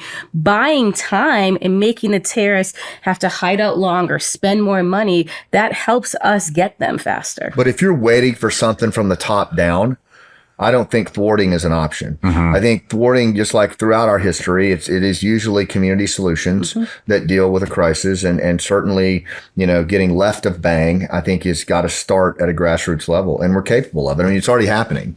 I think now it's just a matter of kind of, sharing, just kind of sharing the news on it. And one other thing that we're doing that seems to be working pretty well is we're putting people in the Task Force Pineapple signal room on Signal that started with the Afghanistan withdrawal. But now, you got sheriff deputies from Williamson County and Pasco County and EOC responders from Chicago, and they're networked on this Signal app, and they can talk and get to know each other now. We can broadcast training opportunities that are out there, or things that are coming out.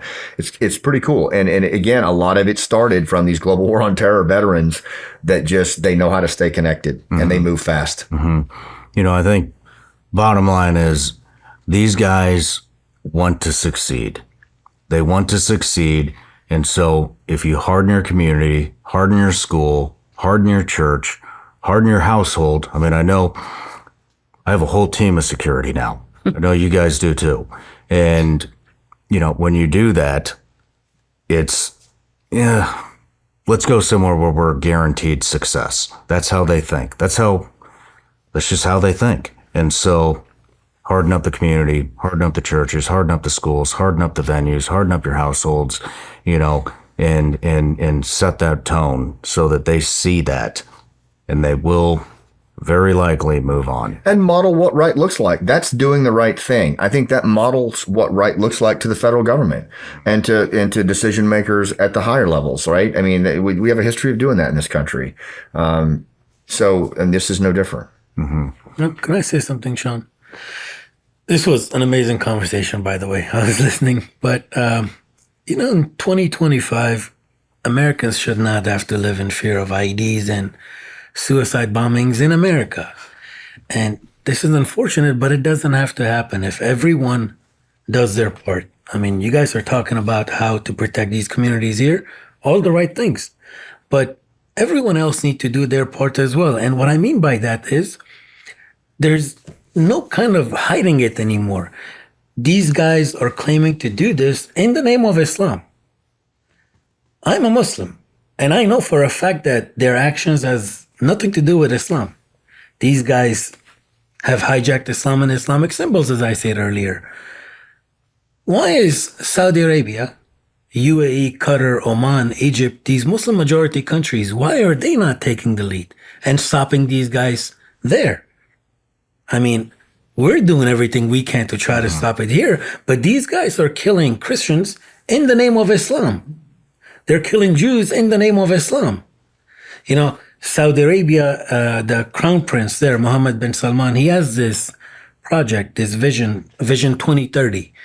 Basically, he's trying to show this moderate face of Islam and to show that what these individuals, these groups are doing has nothing to do with Islam.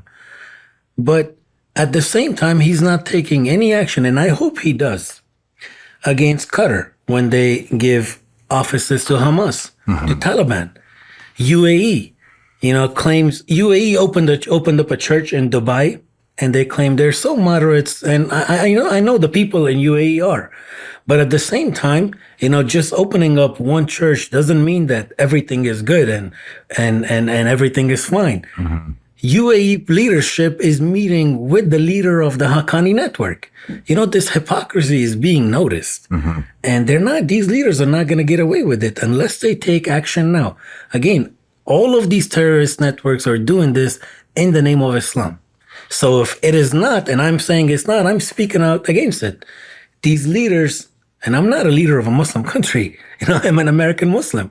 Those individuals they need to, and I hope Crown Prince Mohammed Salman takes action against all of his little neighbors. And the other thing we have to be honest about, we're asking communities, prepare yourself, protect yourselves. But if we went after the senior leaders of these plots, where they're living in Afghanistan, where they're training these fighters in Afghanistan and dealing with it there, it wouldn't be here, right? So the fact that we're not striking in Afghanistan right now is a problem. The fact that we are acting like the terrorism fight is only in Syria, only in Somalia is a lie. It is in Afghanistan, and we need to be striking these senior leaders who are plotting against us now. That's how you thwart the plot. And one other thing, in America, don't come and tell us, the Muslims here, that no, these are good ones. Don't tell us that when we come and tell you these are terrorists who are killing in the name of Islam, but they have nothing to do with us. Don't tell us this is our culture. Don't tell us the Taliban are part of us and that's our culture. Treating women like cattle as part of our culture. It's not that. One thing I'd like to just close with is, you see what went on today with this discussion and what we did yesterday. And most of the people that are taking this discussion on are veterans or intelligence alumni who served in the global war on terror, 20-year war, right? And a lot of them, I know a lot of them. We lost a lot of friends over there, but it was less than 1% of the American population that fought that war, deployed multiple times, lots of wounded, lots of killed. And then even those of us that didn't, necessarily sustain wounds or whatever, you gave up a lot to fight that war and to do what our country asked us to do. Most of us came back from the war and made a concerted effort to put the war behind us and move on, and then it was just a few years later that we were sucked back in because our buddy who was a commando was being targeted, or as the country fell, like the people we cared about, many of us are alive because of some of these guys and girls. Like we stepped in when the government didn't. But one of the things I just want to leave with is I get a sense sometimes that like the veterans that are talking about this actually even want to be doing this. I mean, there's a way that we were brought into this that I think most people, even supporters, don't understand. You had Ben Owen on your show, right? And he and Jess, and they helped a young girl named Arizo get to the United States, one among many. She's the daughter of a commando who'd been a commando from the very beginning, right? And so they made a decision. Ben and Jess have expended their kids' college funds, like so many other folks, to help. But like this is what Jess heard that made her decide to do this action. And what I just want people to understand, this is what was impacting veterans from 2021 and what they've been listening to and watching for the last 4 years. After all that they did in combat, after all that we've asked of them, this is what they're inundated with even now every day.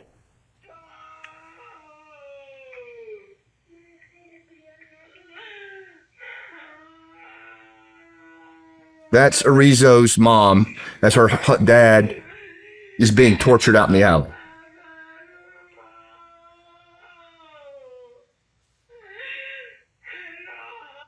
And put our veterans through that for 4 straight years. They did what we asked them to do. They answered the call, and it's time, man. It's time that we bring the government and the veteran population together on this, and that we reconcile this and we get this into the hands of the government the way it's supposed to be, and it gets handled. But it is not right now, and this is hurting a lot of people. Mm-hmm. It is hurting a lot of veterans. They don't know how to hang up the phone. They don't know how to stop doing this, and they won't, and it's killing them. It's killing them. And it's not a fair thing to put at their feet. They've done enough. We need to find a way, bring the two worlds together, and let's fix it. But right now, you're the only voice that's even putting it out there. And that's got to change. Legendary, we want to close with a thing. What do you got? Yes. So this, thank you. This is part of a letter written by an Afghan commando, a general. His name is Khalid Amiri. He is leading the resistance in Afghanistan right now, since 2021. I'll read part of his letter. It says, the strength of any military force relies on 6 principles: leadership, discipline, institution building, technology and weaponry, strategy, and support systems. Taliban factions and militias are not only unfamiliar with these principles, but the equipment and weapon left behind by Afghan armed forces are inadequate to meet the group's long-term needs. At best, the Taliban remain an insurgent group lacking the capacity for institutional building and governance. The armed struggle of Afghanistan's freedom fighters over the past 3 years and the significant casualties they have inflicted on Taliban militias demonstrate the group's vulnerability in military and intelligence terms. A powerful and united anti-Taliban front could bring the Taliban to their knees. Taliban leaders and militias are unfamiliar with the diverse languages and cultures of Afghan society and will never gain national or popular legitimacy. The people of Afghanistan, both in cities and rural areas, view them as occupiers. The populace is fed up with the repressive, anti-women and anti-freedom rule of the Taliban, and it will not be long before our people's uprising will drive them out of our land. This is written by General Khalid Amiri, and he is, as I said, leading the resistance against the Taliban. He's in the fight. Mm-hmm. He tells you that the Taliban are very much defeatable.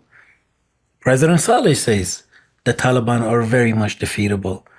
I hope somebody in the administration and the new administration listens to this letter that I just read and takes action. Mm-hmm. This is something that we can't solve.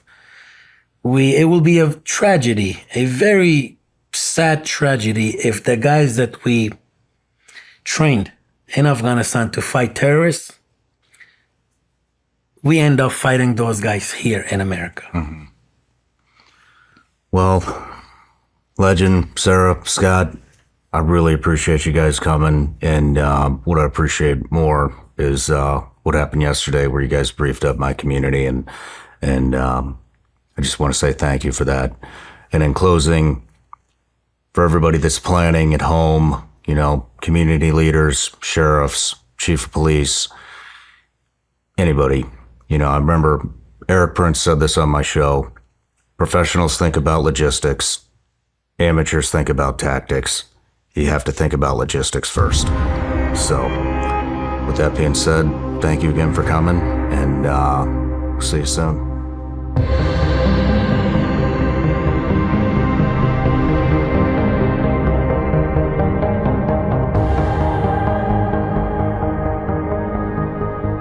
No matter where you're watching Shawn Ryan Show from, if you get anything out of this, please like, comment, subscribe, and most importantly, share this everywhere you possibly can. And if you're feeling extra generous, please leave us a review on Apple and Spotify podcasts.